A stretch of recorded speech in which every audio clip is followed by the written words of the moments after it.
হ্যাঁ, টোটালি আমার জব করা পড়তো 12 ঘন্টা। 12 ঘন্টা জব করে এসে সংসারে কাজ করতে, হ্যাঁ, 12 ঘন্টা জব করে এসে সংসারে কাজ করতে হতো এবং এই আমাকে। স্বামীর হাতে মার খেতে। এবং স্বামীর হাতে মার খেতে হতো। আমি কখনো শোনা কথা কান দিতাম না, কারণ আমি নিজের চোখে দেখলেও ওকে কিছু বলার রাইট আমার ছিল না, কারণ বললেই মার খেতে হবে। আর প্রেস্টিজ থাকতো না তো, আশেপাশের রুমের লোকজন হাসাহাসি করতো। এর মধ্যে আমার প্রমোশন হয়, আমি একই অফিসে, আমি ওর উপরে চলে যাই, আমি ওর বস হয়ে যাই। থাকতে থাকি, তারপর বলেন। আফরিন ইসলাম। আফরিন ইসলাম, জি। বর্তমানে বয়স 19। 19 বছরের আফরিন এই মুহূর্তে আমার সঙ্গে স্টুডিওতে। জন্ম জেলা কোথায়? গোপালগঞ্জ। গোপালগঞ্জেই থাকেন এখন নাকি আপনি ঢাকাতে? না, আমি এখন ঢাকাতে থাকি। ঢাকাতে থাকেন। 19 বছরের আফরিন, সে আজকে তার জীবনের গল্প বলতে এসছে এখানে। কি তার জীবনের গল্প, কি সে বলতে চায়, আমরা একটু মনোযোগ দিয়ে নিশ্চয়ই শুনবো। শুরু করেন, আপনি একেবারে ছোটবেলা থেকে শুরু করেন, যেখান থেকে মনে পড়ে। ছোটবেলা থেকে বলতে আমি বাবার খুবই আদরের ছিলাম। মা যখন বকা দিত তখন বাবা বলতো যে আর তো মাত্র কয়েকটা দিন, এই তো আসছে রকেট, আসছে রকেটে করে উড়ে আমরা চলে যাব। মানে আমার আব্বু আমাকে বলতো সবসময় যে তোমাকে আমি ডাক্তার বানাবো, যতদূর আমার মনে পড়ে। তো আমিও মনে করতাম হ্যাঁ ডক্টর হবো, ডক্টর হতে হলে আমাকে বাইরে যেতে হবে। তো কিভাবে সেটা আমার বাবা বলতো যে রকেট আসছে রকেটে করে আমরা যাব। চিন্তা ভাবনাটা মানে অনেক দিন পর্যন্ত আমার ভিতর ছিল।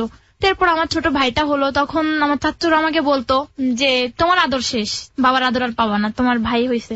তো আব্বু আমাকে তখন বললো যে না, তোমার আদর তোমারই থাকবে। তো আমার মনে পড়ে যেদিন আমার ভাই জন্ম নেয়, বাবা আমার হাতে একটা 5 টাকার কয়েন দিয়েছিল, এটা তোমার ভাইকে দাও। তুমি খুব কান্নাকাটি করছিলাম যখন আমাকে টাকাটা দিয়ে বললো যে ওটা তুমি ওকে দাও। তো আমি ওকে দিয়ে দেন, আমি ওকে কোলে নিই। আমি কোলে নেওয়ার পর আমার আব্বু ওকে কোলে নেয়, বাট আমার চোখের পানি দেখে আমার আব্বু আমার আগে ওকে ধরে না। মানে চোখের পানির জন্যই যে মানে তুমি করেই বলি, তুমি যেহেতু আমার চাইতে অনেক ছোট হবা, তোমার আদরটা অনেক কমে যাবে, যে কারণেই তুমি। হ্যাঁ, হ্যাঁ, আচ্ছা হ্যাঁ। আচ্ছা, ওকে। সো তোমরা কয় ভাই বোন ছিলে? আমরা তখন পর্যন্ত 3 ভাই বোন ছিলাম, আর এখন 5 ভাই বোন, 2 বোন 3 ভাই। ওকে, মানে তুমি কি সবার বড়? জি না, আমার বড় ভাই, তারপর বোন, তারপর আমি। ছোটবেলায় আমার একটা ইয়া মনে পড়ে, আমি মার কাছে শুনছি আমি নাকি যখন জন্ম নিই আমাদের 2টা বাড়ি, মানে একটা পুরোনো বাড়ি একটা নতুন বাড়ি। জি। তো যখন আমি আমার মানে জন্ম নেইনি মায়ের পেটে, তখন নাকি আমাকে পেটে নিয়ে আমাদের নতুন বাড়িতে চলে আসে। হুম হুম হুম। তখন আসার পরে আমাদের ওই ঘর মানে কমপ্লিট হয় না, তো মাটিতে ঘুমায় শীতের দিন। তো তখন গ্রামে যে হারিকান গুলা থাকে, এই আলো হালকা টিপ টিপ করে জ্বলে, তো মাটিতে ঘুমিয়ে আছে। হঠাৎ আম্মুর ঘুম থেকে উঠে আমাকে মানে কাঁথাটা, তো আমার 2 থেকে 3 মাস তখন বয়স, তো চেঞ্জ করার জন্য উঠে দেখে যে মানে পুরো একটা কাল্পনিক মনে হয় এখনো আমার গার মধ্যে কেমন লাগে, যে আমার পাশে একটা সাপ, ওহো। বিশাল বড় একটা সাপ, মানে এরকম ভিড় পাকায় শুয়ে আছে। তো আমি যদি তার দিকে ঘুরে নিঃশ্বাসটাও ছাড়ি, হয়তো তার গায়ে লাগলে সে নড়ে চড়ে উঠবে বা আমাকে কিছু করবে। কিন্তু আল্লাহর অশেষ রহমত, সে মানে আম্মু ওটা দেখে ফাল দিয়ে উঠছে।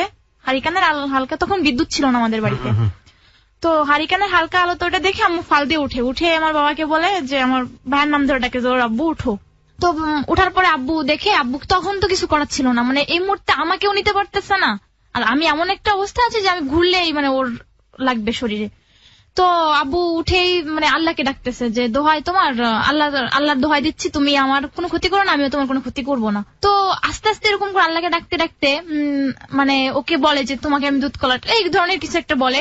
তো বলার পর আস্তে আস্তে সত্যি মানে আশ্চর্যজনক, আল্লাহ উপর আল্লাহ হয়তো করছে। তো সে সত্যি সে বেরোয় চলে যায়, গ্রাম অঞ্চলে বাতা বলে আর কি, ওটার নিচে দিয়ে সাপটা বেরোয় চলে যায়। তো যাওয়ার পরে সঙ্গে সঙ্গে আব্বু টর্চ লাইট নিয়ে বাইরে যায় যে কোথায় গেল, কিন্তু বাইরে যে আর কোথাও ওকে দেখতে পায় না। তো তারপর থেকে প্রায় 2 বছর ধরে প্রতি পূর্ণিমার রাতে হাট থেকে নতুন ওই যে ঢাকনার মাটির এগুলা কিনে এনে দুধ কলা দিত। তো প্রায় 2 বছর খাইছে, তারপর থেকে আর আসতো না। তো এরপরে আমাদের বাড়িতে অনেক সাপ আসছে, ঘরে অনেক সাপ উঠছে, অনেক মানে মুরগিতে ডিম পেড়ে তা দিচ্ছে, ওর মতো অবস্থায় অনেক সাপ ঘরে ঢুকছে, কিন্তু কখনো আমাদের কোনো ক্ষতি করিনি, একটা ডিমও খাইনি কখনো। ওকে। কোনো মুরগি কোনো সমস্যা করেনি। তো যাই হোক, ওরকম একটা অ্যাক্সিডেন্ট ছিল আমার লাইফে, মানে সবচেয়ে স্মরণীয় ছোটবেলার। এক সময় একদিন আমাদের বাড়ির সাইডে রেল লাইন আছে, তখন রেল চলতো, আমি জ্ঞান হওয়ার পর থেকে আর কখনো রেল চলতে দেখি নাই। তখন নাকি একদিন আমার বাবা, গরু ছিল রেলে বাঁধা, তো ট্রেন আসছে, আওয়াজ পেয়ে আব্বু গরু সরাইতে গেছে তাড়াতাড়ি তাড়াহুড়া করে।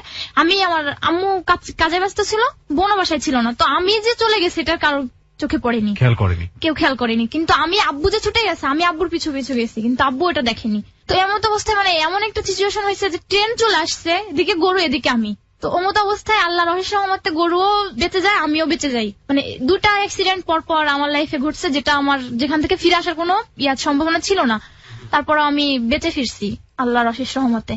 এরকম করে আমি ক্লাস 8 এর জিএসসি পরীক্ষা দেওয়ার পর আমি আমার বোনের সাথে বোনের বাসায় বেড়াতে আসি। তারপর বোনের ওখানে যাই, যাওয়ার পর আমার আপন বোন? হ্যাঁ, আমার আপন বোন, যার বিয়ে হয়েছে। হ্যাঁ, ওর বিয়ে হয়ে যায়, ওর বাচ্চা থাকে ছোট। আমার পরীক্ষা শেষ, ঈদও শেষ হয়ে গেছে, তো আমি ওর সঙ্গে বেড়াতে যাই ওর বাসায়। যাওয়ার পর ওখানে থাকতে থাকি। তো যাওয়ার হয়তো 2-3 দিন পর থেকে একদিন ছাদে উঠি। ছাদে ওঠার পরে একটা আমার ভাগ্নিকে নিয়ে আমি বসে আছি, তেমন অবস্থা একটা ছেলে উপরে আসে। ওর রুমে যে খালা রান্না করে দিত, ম্যাচে থাকতো ওরা, তো ওই খালার নাতিকে নিয়ে উপরে আসে, ছাদে আসে। তো আসার পরেই হাই হ্যালো কথা। তো ওরকম ভাবে সরাসরি কখনো কথা বলতাম না, মানে কি করে আর কি ঠ্যাস মেরে কথা হতো। তো এক সময় আস্তে আস্তে কথা বলতে দেখা যাচ্ছে না, ছেলেটাকে আমি চিনতাম না, জাস্ট এক বাসায় থাকি। আপু থাকে নিচতলায়, ওরা থেকে 3 তলায় ভাড়া। হ্যাঁ, ভাড়া। তো এটা নারায়ণগঞ্জে কাশপুরে। এক সময় আমার আস্তে আস্তে পরিচয় হয়। দেখা যাচ্ছে আমি অনেক সময় নিচে দাঁড়ায় থাকলে আমার ভাগ্নিকে নিয়ে, শীতের দিন ছিল, অনেক সময় রোদে ছাদে বা নিচে দাঁড়ায় থাকতাম গেটের সামনে। তো ওর উপর থেকে ওই খেয়েটা পানি চুকচুক করে বা ইট ঢিল টিল এগুলো ছুটতো, নিচে ছুটতো। তো এরকম করে আস্তে আস্তে চোখাচোখি প্রেম, কিন্তু কেউ কাউকে সরাসরি কথাও বলি না। তো এরকম করতে করতে প্রায় 1 মাস কেটে যায়। যাওয়ার পর আমি চলে আসবো। আমার চোখাচোখি বলতে আমারও খুব ভালো লাগতো, ওরও খুব ভালো লাগতো, কিন্তু কেউ কাউকে বলতে পারিনি, ওই সাহস কখনো ফেস টু ফেস কথাও বলিনি। জাস্ট হাসতাম, ও আমাকে ঠাসমে একটা কথা বলতো, আমার ভাগ্নিকে ধরতো, বলতো তোমার খালামুনি পচাই, সেই এরকম জাস্ট এটুকুই। কিন্তু কখনো এমনি বলতো যে কেমন আছেন, দেখা যাচ্ছে 2 দিন পর বা 1 দিন পর সামনাসামনি পড়ে গেছি, দেখা হতো, সবসময় কথা বলার সিচুয়েশন থাকতো না। তো এরকম করতে পরে আমি এরকম করে প্রায় 1 মাস কেটে যায়। অনেকটা ক্লোজলি হই, কিন্তু ওরকম ভাবে বলা কোয়া না, কিন্তু পরিচিত। তো ও যখন দেখতাম যে সিঁড়ি দিয়ে নামতেছে, নিচে যাচ্ছে, আমি যতদূর পর্যন্ত ওকে দেখা যাইতো ছাদ থেকে চেয়ে থাকতাম অপলক দৃষ্টিতে। আবার আমি যদি কখনো গেটের সামনে থাকতাম, দেখতাম, ফলো করতাম, ও জানালা দিয়ে আমার দিকে তাকায় আছে। তো আমি আমার লাইফে এখনো পর্যন্ত ওর মতো এত সুন্দর ছেলে দেখিনি। আপনার কাছে সেটাই মনে হয়? আমার কাছে সেটাই মনে হয়। ওর নাম ছিল রুবেল, ওর বাড়ি হোম ডিস্ট্রিক্ট হচ্ছে রাজবাড়ি। পরে ও তখন ইন্টারমিডিয়েট পড়ে, আদমজি কলেজে পড়তো।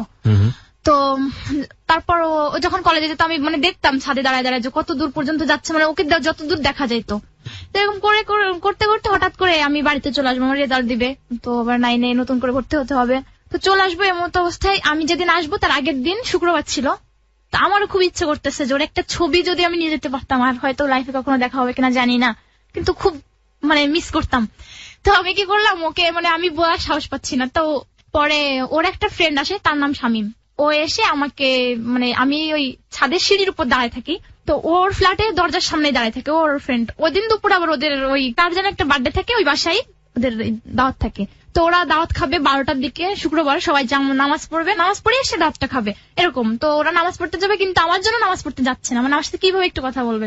এদিকে আমি বলছি যে আমি কিন্তু কাল সকালে ভোরে চলে যাবো। তো ওকে বলার পর ও করলো কি, ফ্রেন্ড আসছে শামীম, ওকে দিয়ে বলতেছে কি, শামীম আমি তোকে সরাসরি কিছু বলতে পারতেছি না, তুই ওকে নাম্বারটা দে। নাম্বারটা দিয়ে বললে তারপর ও আমাকে একটা কার্ডে করে উল্টা সাইডে ও নাম্বারটা লিখে দেয়, ফোন নাম্বার। হ্যাঁ, ওর শামীমের ফোন নাম্বার। ওর কাছে তখনও নাকি কোনো ফোন ছিল না, আমি জানি না। ফোন নাম্বার ওর ফ্রেন্ডের ফোন নাম্বার? হ্যাঁ, ওর ফ্রেন্ডের ফোন নাম্বার। ওর নাম কি ছিল? ওর নাম ছিল রুবেল। রুবেল, ওকে। তো আমি নাম্বারটা নিয়ে তো তখন আমার ঘরে রাখার মতো আমার ওরকম ভাবে পার্সোনালি কিছু ছিল না, ভয়ে ছিলাম, ছোট ছিলাম, চিন্তা করছি যে আপুর সামনে যদি পড়ে যায়। একটা নাম্বার, এখন বুঝি সিম্পল একটা ফোন নাম্বার হতেই পারে, কিন্তু তখন আমার কাছে ফোন নাই, কেন আমার কাছে নাম্বার থাকবে, এটা একটা কোশ্চেন। এজন্য আমি ভয়ে নাম্বারটা কোথায় রাখবো, তো আমি কি করলাম, সালোয়ারের সঙ্গে ভাজে রাখছি। কিন্তু ওটা দেখা যাচ্ছে এটা দুপুরের ঘটনা। তো রাত 8টার দিকে আমি বাথরুমে যাই, আর আমার একটা ছিল, আমি জায়গা চেঞ্জ করলাম, আমার শারীরিক দিক দিয়ে কিছু প্রবলেম দেখা দিত, যেমন আমার ফেস চেঞ্জ হয়ে যেত, তারপর টয়লেট বাথরুম এগুলো খুব সমস্যা করতো, খাওয়া দাওয়া। তো আমি রাত্রে দুপুর থেকে রাতের এর মধ্যে আমি আর কখনো টয়লেটে যাইনি।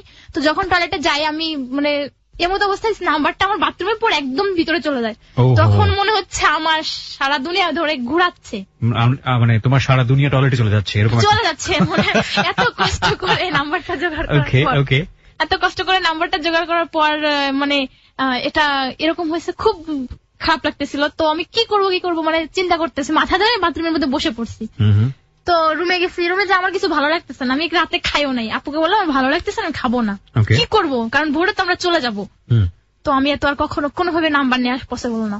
তো আমি কি করলাম, দরজাটা হালকা খুলে টিভি দেখতেছিলাম খাটে বসে। তো ও আবার রাত্রে আমি দেখি যে ও রাত প্রায় 11:30-12টার দিকে ও নিচে নামছে। ও নেশা করতো না, ওই দুধ কিনতে গেছিল সম্ভবত, আচ্ছা ওরকমই বলছিল আমাকে। তো 11:30টার দিকে ও নিচে নামছে, তো আমি ওকে দেখতে পেয়ে আমি করছি কি, মানে রুমের মধ্যে চুল আঁচড়াইলে রাতে চুলটা ভেঙে নিচে পড়ে, তো খাবারের মধ্যে হয়, তো আমি করলাম চিরুনিটা নিয়ে গেটের সামনে গিয়ে দাঁড়াইলাম। আচ্ছা তো আমার দুলা ভাই আর আপু কথা বলতেছে, তো তখন আপুরা সিঙ্গেল রুমে থাকতো, ফ্ল্যাট ছিল না। তো সিঙ্গেল রুম যেহেতু আমি ওদেরকে মানে ওদের মতো করে একটু কথা বলার ওদের সুযোগ দিছি, আমি বাইরে আসছি। তো আমি গেটটা লাগাই, আমি ওদের রুমের সামনে মানে সিঁড়ির সামনে ওদের রুমটা ছিল নিচতলায়, তো আমি ওইখানে দাঁড়ায় চুল আঁচড়াইতেছি। তো অনেক সময় পর প্রায় 10 থেকে 15 মিনিট আমি ওইখানে এইভাবে দাঁড়িয়ে আছি, আর মানে আল্লাহকে ডাকতেছি, আল্লাহ কেন আসছে না, তোকে বলি যে আমি নাম্বারটা হারিয়ে ফেলছি। তো ও আসে, অবশেষে আসার পর সিঁড়ি দিয়ে উঠে, তো আমি ওকে বলি একটু শুনবেন। তো ঠিক ও এরকম মানে একটা অভিনয় করার মতো এভাবে মুখটা সিঁড়ির রেলিং এ রেখে বলে কি হয়েছে বলো। তো আমি বললাম মানে কি বলবো, মানে খুব ভিতরে ভিতরে আমি নার্ভাস ফিল করতেছিলাম। তো আমি ওকে বললাম দেখেন আপনি যে ফোন নাম্বারটা আমাকে দিছিলেন দুপুরে, ওটা তো আমি হারিয়ে ফেলছি যে কোনো ভাবে, এখন কি করা যায়। কয় দেখো আমার কাছে তো আমার কোনো ফোন নাম্বার নেই। আচ্ছা ঠিক আছে, তাহলে আমার কাছে তো কলমও ছিল না ওই মুহূর্তে, মানে কাগজ কলম ছিল না, ওর কাছেও ছিল না। তো বললাম একটা উপায় আছে, কি বলো। তো বললাম খুব ভোরে ঘুম থেকে উঠবেন, আমি সিঁড়ির সামনে বা আমি গেটের বাইরে গিয়ে দাঁড়াবো, আপনি আপনার বেলকনিতে দাঁড়িয়ে কাগজের লিখে ওটা কোন একটা কিছু দিয়ে নিচে ফেলবেন, আমি ওটা টুকাই নিবো। তো যেমন কথা তেমন কাজ, সকালে উঠে আমি খুব ভোরে উঠছি, আপু মানে আপু আমার সঙ্গে বাড়িতে আসবে, আমি আপু আর আপুর মেয়ে 3 জন আসবো। তো খুব ভোরে উঠে আমি ঘুম থেকে উঠে আমি বাইরে দাঁড়িয়ে থাকি, মানে বারবার পাইচারি করতেছি। তো আপু বলতেছি তুই বারবার গেটের বাইরে কেন যাচ্ছিস। আমি বললাম না এমনি রোদে, শীত তো রোদে যাচ্ছি। ডিসেম্বর মাসের ঘটনা, 25 তারিখে ডিসেম্বরের। তো আপু বলতেছে, তো তারপর আমি ওরকম ঘোরাঘুরি করতেছি, একবার মানে ওটা ফেলতে গেছে, বাড়িওয়ালা আঙ্কেল আসছে, তো ফেলতে পারিনি। পরে অনেক কষ্ট করে মানে প্রায় অনেকটা সময় ব্যয় করার পর নাম্বারটা আমি অবশেষে পাই। তারপর 3টা নাম্বার লেখা থাকে ওইখানে ওর রুমমেটের। তো লেখা থাকলে, আর এই যে শামীম ভাই যে নাম্বারটা, ব্যাচেলর থাকতো, হ্যাঁ ব্যাচেলর থাকতো এখানে নারায়ণগঞ্জে। হ্যাঁ নারায়ণগঞ্জে। তখন ও কিসে পড়তো? তখন ও ইন্টারমিডিয়েট সেকেন্ড ইয়ারে পড়তো। তারপর হচ্ছে ও পরে আমাকে নাম্বার, ওর রুমমেটের নাম্বার দেয়। শামীম ভাইয়ের নাম্বারটা আমি একবার দেখছিলাম, তো একবার দেখে আমার কিছুটা মনে ছিল, কিন্তু 016 এর পর যে ডিজিটটা, এই ডিজিটটা আমি ভুলে গেছিলাম, বাট লাস্টের 6টা ডিজিট আমার মনে ছিল। তো সবকিছু মিলিয়ে মানে আমি পরে নাম্বারটা পাই, নাম্বারটা পাওয়ার পর তো আমি বাড়িতে চলে যাই, 9টার দিকে আমাদের গাড়ি থাকে, আমরা বাড়িতে যাই। এরপর আমার রেজাল্ট আউট হয়, এর মধ্যে আমি আর ওকে ফোন দিতে পারি না। তো এর মধ্যে আমার রেজাল্ট আউট হয়, তারপর এটার জিএসসি রেজাল্ট 2010 সালে। তো তারপর আমি এরপর আমি বাবার 9-এ ভর্তি হই, পড়াশোনাটা আবার করতে থাকি। তো 9 তখন আমাদের স্কুলটাই ছিল আমাদের সেন্টার, মানে আমি মাদ্রাসায় পড়াশোনা করছি, তো আমাদের মাদ্রাসাটাই আমাদের সেন্টার ছিল। তো এর মধ্যে ফেব্রুয়ারি মাসে পরীক্ষা শুরু হলো, এসএসসি পরীক্ষা। তো আমাদের বন্ধ দিয়ে দিল 1 মাসে। তো বন্ধ দিলে আমরা যা ফ্রেন্ড সার্কেল ছিলাম, আমরা 3টা বান্ধবী ছিলাম খুবই ক্লোজ, মানে আমাদের সবাই বলতো মানিক জোড়। আর আমাদের কিছু টিচার ছিল, কিছু হুজুর ছিল, ওনারা আমাদের মজা করে বলতো যে মানে আমরা এক ড্রেস, এক স্যান্ডেল, এক স্কার্ফ, এক বোরকা, সবকিছু একরকম ইউজ করতাম। তো সবকিছু মিলে ওরা আমাদের বলতো যে এরা হচ্ছে 3 বাহিনীর প্রধান, মানে এরকম কিছু করতো, মজা করতো। তো আমরা ঠিক করলাম যে আমরা পিকনিক করব, যেহেতু বন্ধ দিচ্ছে 1 মাসের, তো প্রাইভেট কোচিং ছাড়া তো দেখা হবে না। তো আমরা যেদিন পরীক্ষা শুরু হয় ওই দিনই আমরা পিকনিক শুরু করি, মানে পিকনিকের আয়োজন করি। তো এটা হচ্ছে ফেব্রুয়ারি মাসে, আর ডিসেম্বরে হচ্ছে ওর নাম্বারটা আমি নিই। তো এর মধ্যে আমি ওকে 2 দিন ফোন দেই, 2 দিন আমার ফুফাতো ভাইয়ের বোর নাম্বার দিয়ে। তো 2 দিনের একদিন আমি ওকে লাইনে পাই না। সে বলে যার নাম্বারে ফোন দিই, সে বলে যে রং নাম্বার। তো এটা বললে পরে আমি কি করব। এর মধ্যে আমার ছোট মামা থাকতো বাইরে, তো মামা এর মধ্যে বাড়িতে আসে, বেড়াতে আসে, এই পিকনিকের আগের ঘটনা। তো বাড়িতে আসলে মামার ফোনটা আমি, মামা সৌদিতে থাকতো, মামা আসার পর মামার ফোনটা আমি নিয়ে একটু নাড়াচাড়া করি। তো এর মধ্যে আমার একটা ফোন আসে এয়ারটেল নাম্বার থেকে। তো ওই যে শামীম ভাই আমাকে যে নাম্বারটা দিয়েছিল ওইটা ছিল এয়ারটেল নাম্বার। তো মামার নাম্বার থেকে এয়ারটেল নাম্বার দেখার পর আমি সঙ্গে সঙ্গে মানে 016, তখন তো আমি ফোন ইউজ করি না, মানে ফোনটা একটা আমার কাছে একটা দারুণ ব্যাপার ছিল, ধরতে পারা করা। তো আমি বলি মামা, মানে নাম্বারটা দেখে আমি 016 এর পর যে ডিজিটটা থাকে ওই ফোনে, ওই নাম্বারে ওই ডিজিটটা আমি মুখস্থ করি, আর লাস্টের 6টা ডিজিট। তো আমি কি করি, এরপর ওই পিকনিকের দিন আমি সুযোগ পেয়ে যাই। তো পিকনিকের দিন আমি আমার আরেকটা বান্ধবী থেকে শিমু, যে 3 জন আমরা, সুইটি শিমু। তো আমি শিমুর ফোন থেকে আমি ওর একটা ফোন থেকে, ওর ফোন থেকে আমি ওকে ফোন দিই। ওকে। ফোন দেওয়ার পর এদিকে আমার ভাবির নাম্বার দিয়ে আমি আবার ওর আগের দিন ফোন দিয়েছি শামীমকে। তো শামীম বললো, দেখেন চিনতে পারছে আপনাকে, তো যাই হোক এতদিন পরে আপনার দেখা, তো আপনি আজকে তো রুবেল আমার কাছে একটু আগে ফোন দিল, ওকে আপনি পাইতেন, এখন তো নেই, তো আপনি পরে ফোন দিন। তো শামীম ওই দিনই মানে যেদিন পিকনিক করলাম ওদিন আমি আবার শামীমকে ফোন দিই। ফোন দেওয়ার পর আমি ফোন দেওয়ার আগে আবার ও শামীম আমার ভাবির কাছে ফোন দেয়। তো এদিকে শিমুর নাম্বারে আমি ফোন দিছি, তো ফোন দিয়ে আমি ওই দিন রুবেলকে পাই। এদিকে আমার ভাবিও আমার ওই বাড়িতে চলে আসছে, যে আমাকে বলতেছে যে তোকে তো রুবেল খুঁজতেছে, ফোন দিয়েছিল, তুই যার জন্য এত মানে পাগল হয়ে গেছিস কথা বলার জন্য, কিন্তু সে তো তোকে এখন খুঁজে। আমি বললাম যে হ্যাঁ আমি আজকে কথা বলছি ভাবি অলরেডি। ভাবিকে সকালে ফোন দেয়, কিন্তু ভাবি সঙ্গে সঙ্গে আসতে পারে না। এর মধ্যে আমি ইতিমধ্যে ফোন দিয়ে কথা বলছি, ওটা ভাবি জানে না। যাই হোক ওদিন কথা বলি, এখন ভাবির ফোনে ফোন দেওয়ার পর ভাবি তো উল্টা পাল্টা বলছে। আমি যে ওকে লাভ করি এটা তো আমি তখন ওকে বলিনি, ও আমাকে বলেনি। তো ভাবি আমাকে বলে যে, ভাবি ওকে বলে যে ভাই আপনাকে তো আমি দেখিনি, কিন্তু জানি না আপনি ননদকে কি করছেন, আপনার জন্য তো খাওয়া দাওয়া একদম সব শিকায় উঠাইছে। তো তখন ও বলে কি ব্যাপার, আমার সাথে কথা বলার পরে ও বলে কি ব্যাপার, তুমি নাকি খাওয়া দাওয়া করো না ঠিকঠাক মতো এসেই। বললাম কই না তো, এরকম কিছু না তো। কে বললো? ভাবি আমাকে বললো তুমি ওকে লুকাও কেন। তো আমি বললাম না আসলে এরকম কিছু না, আমার একটু লজ্জা লাগতেছিল। তো বলার পর এইভাবে কথা হলো। পরে ওই দিনের মতো শেষ। আমি মানে ওই দিন মনে হচ্ছে আমি অনেক কিছু পাইছি, আকাশের চাপ পাই গেছি, এত খুশি লাগতেছিল আমার ঈদের দিনের মতো।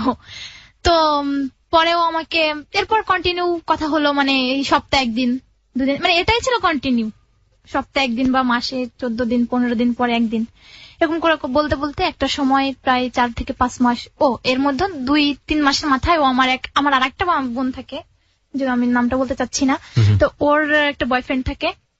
তো ওই বয়ফ্রেন্ডের মাধ্যমে মানে ওই ভাইয়া, আমি ওকে একটু হেল্প করি, তো ও ওর বয়ফ্রেন্ড আবার আমাকে একটু হেল্প করে। আমি বলি ভাইয়া ও তোমাকে দেখতে আসতে চাচ্ছে, কিন্তু আমার তো আসলে ওর সাথে দেখা করার মতো। আমি ছিলাম এতটাই বাধ্য আর এত ভয়ে থাকতাম, আর আগে বললাম যে ভাইকে ভীষণ ভয় পাইতাম। তো কখনো বাড়ি থেকে মানে আমি আধা ঘন্টার টাইম আমার পড়াশোনা বা প্রাইভেটের আউট আমি কখনোই মানে নষ্ট করতাম না। যদি কখনো 10 মিনিট লেট হতো তার জন্য আমাকে কৈফিয়ত দিতে হতো, কোথায় ছিল বা কি, আর এই সাহসটাও আমি কখনো দেখাই না। তো আমি বলি ভাই আমি তো আসলে ওরকম ভাবে দেখা করতে পারবো না, তো হয়তো আসলে আপনি আমার মাদ্রাসার পিছনে বা রাস্তায় কোথাও যাওয়ার পথে আসার পথে আমাকে একটু দেখতাম, আমি একটু দেখতাম, অনেকদিন দেখি না। তো বলে ঠিক আছে, আমার ফোন নাম্বার তো ভাইয়ের সাথে কন্টিনিউ কথা হলো। পরে সুযোগ বুঝে আমাকে না জানাই ও চলে আসে, আমাদের এখানে যায় ঢাকা থেকে। তো যার পরে ও আমি যাওয়ার পর আমার সাথে ওর কথা হয় না, কারণ আমার সাথে ফোন ছিল না। তো আমার ওই বান্ধবী যে শিমু, ওর আবার ওই ভাই একটা মানে দুঃসম্পর্কে আত্মীয় হতো, তো ওর সাথে দেখা হয়। ওর সাথে দেখা হলো, ওকে বলে যে এরকম আমার কথা বলে যে ওকে তুমি খবরটা জানাই দিও, ও আসছে, রুবেল আসছে দেখা করতে। তো আমাকে এসে বলার পর আমি বলি কি বলিস, মানে আমি পুরো আশ্চর্য, আমাকে না জেনেও চলে আসতে। পরে ওই দিন আমরা প্ল্যান করে দেখা করব। তো আমার মাদ্রাসায় আসে, আমার কমন রুমে আমরা 3 জন বসে থাকি। তো আমাদের পিছনে একটা খাল থাকে, খালের ওপারেও দাঁড়ায় থাকে, ওইখান থেকে দেখি। দেখার পর আমাকে ফোনে বলে যে, আমার ওই শিমুর ফোন দিয়ে কথা হয়, তো আমাকে বলে যে তুমি রুবেল ভাই, যে ফ্রেন্ড ভাইয়ের বাসা আসছে ওর নাম রুবেল থাকে। তো রুবেল ভাই আমাকে বলে যে তুমি একটু আসো, আমি ব্যবস্থা করে দিব, অসুবিধা নেই। তো আমাদের গ্রামের মধ্যেই একটা রাস্তা ছিল, মানে আমাদের পাড়ায় না অন্য পাড়ায়। তো এখানে আমরা হাঁটার পথে একটু কথা হয়, আমাদের একসঙ্গে 2টা ছবি তোলে, জাস্ট এইটুকুই।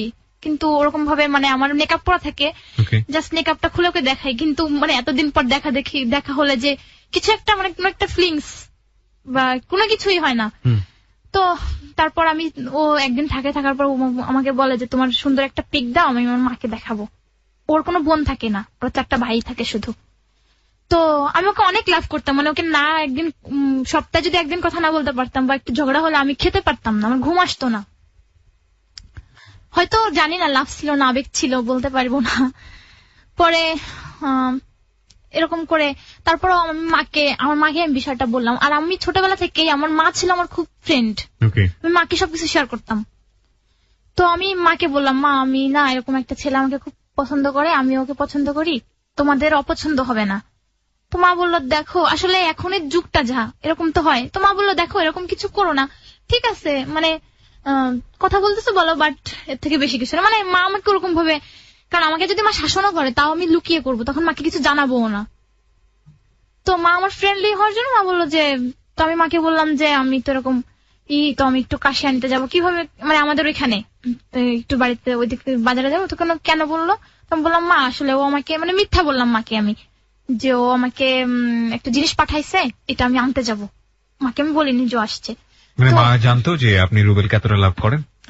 না ওরকম ভাবে তো মাকে মানে এতটা বলিনি, বলতাম যে ও আমাকে পছন্দ করে, ছেলেটা খারাপ না, তুমি কি করবো। মা বলছে ঠিক আছে, পছন্দ করলে তো আর কিছু হয়ে যায় না, দেখি মানে দেখো Okay. কি হয়। আর তখন তো আমি অনেক ছোট, Okay. আর ওরও তো আমাকে মানে ওই মুহূর্তে বিয়ে করে মানে অনেক টাইমের ব্যাপার ছিল। তো মানুষ ঠিক আছে, সমস্যা কি, পছন্দ করে সময় হোক, এখন তো কিছু হচ্ছে না, মিনিমাম 4 থেকে 5-7 বছর লাগবে এখনো, তুমি ম্যাচে উঠো বা ও। তো এরকম বলার পর মা আমাকে তো আমি মার কাছ থেকে অনুমতি নিয়ে আমি আমার এক ফ্রেন্ডকে নিয়ে কাশিয়ানি মানে আমাদের ওই বাজারে যাই। যাওয়ার পরে আমি ওইখানে যাওয়ার পর ওর সাথে আমি স্টুডিওতে একটা ছবি তুলি। তো ওইখানে আমাকে জড়াই ধরে, ও জাস্ট এতটুকুই জড়িয়ে ধরে, ও আমার কপালে একটা কিস করে। স্টুডিওর মধ্যে? হ্যাঁ স্টুডিওতে।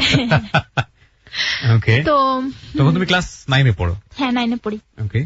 তো এরপর স্টুডিওতে ওর পর ছবি নেয়, ও আমার 2টা ছবি নিয়ে যায়।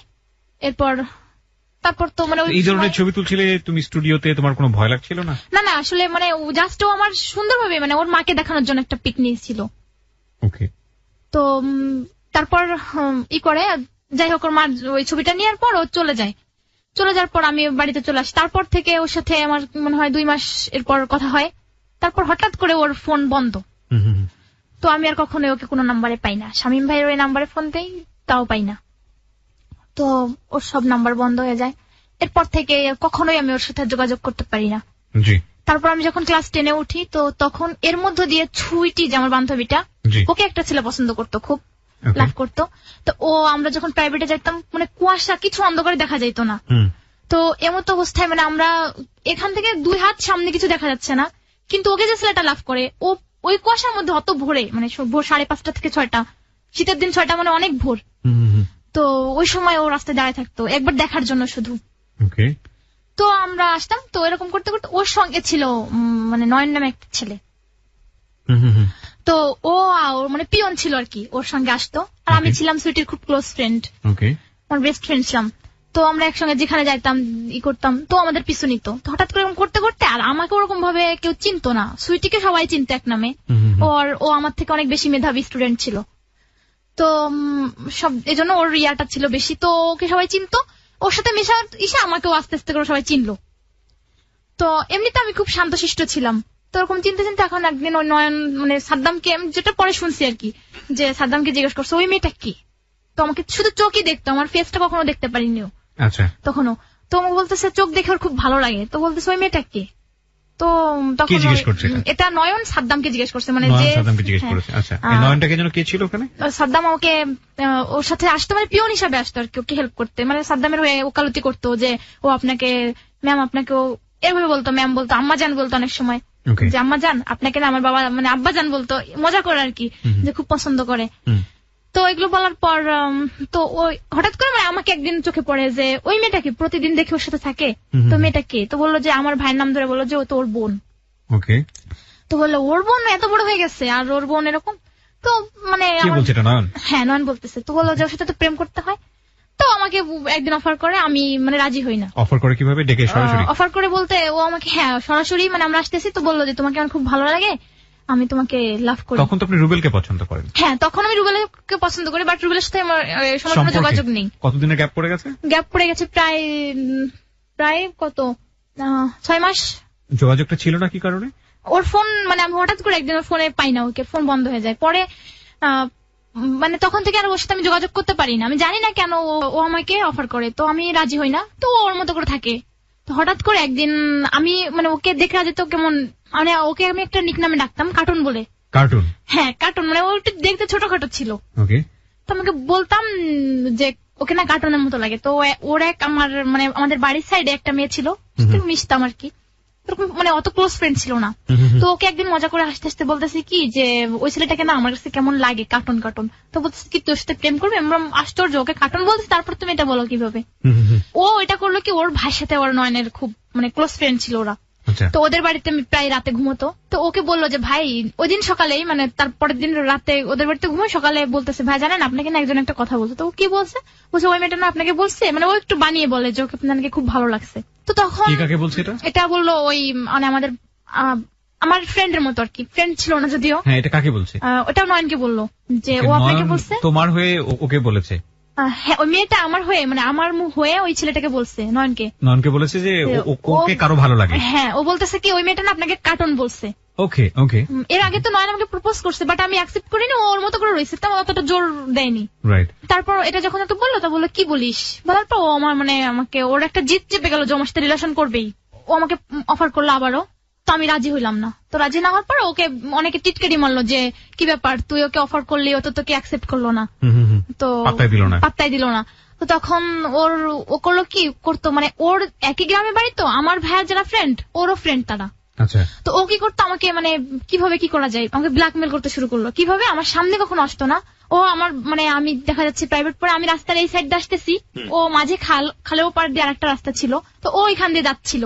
তো ওইখান থেকে ও গিয়ে মানে ও গিয়েই বলতো, জাস্ট ও আমাকে দেখছে এতটুকুই। ওখানে গিয়ে ওই আমার ভাইয়ার মানে যারা ওর ফ্রেন্ড তারা তো আমার ভাইয়ার ফ্রেন্ড ছিল, তো ওদের কাছে বলতো যে আজকে না ওর, আমার ভাইয়ের নাম ধরে বলতো যে ওর বোনকে না আজকে ফুল দিছি। তারপর মানে এরকম করে কন্টিনিউ চালা যেতে লাগলো যে আজকে ফুল দিছি, কালকে ছবি দিছি, তারপর হচ্ছে ওকে আমি আমার ছবি চাইছি, ওকে ছবি তুলে দিছি।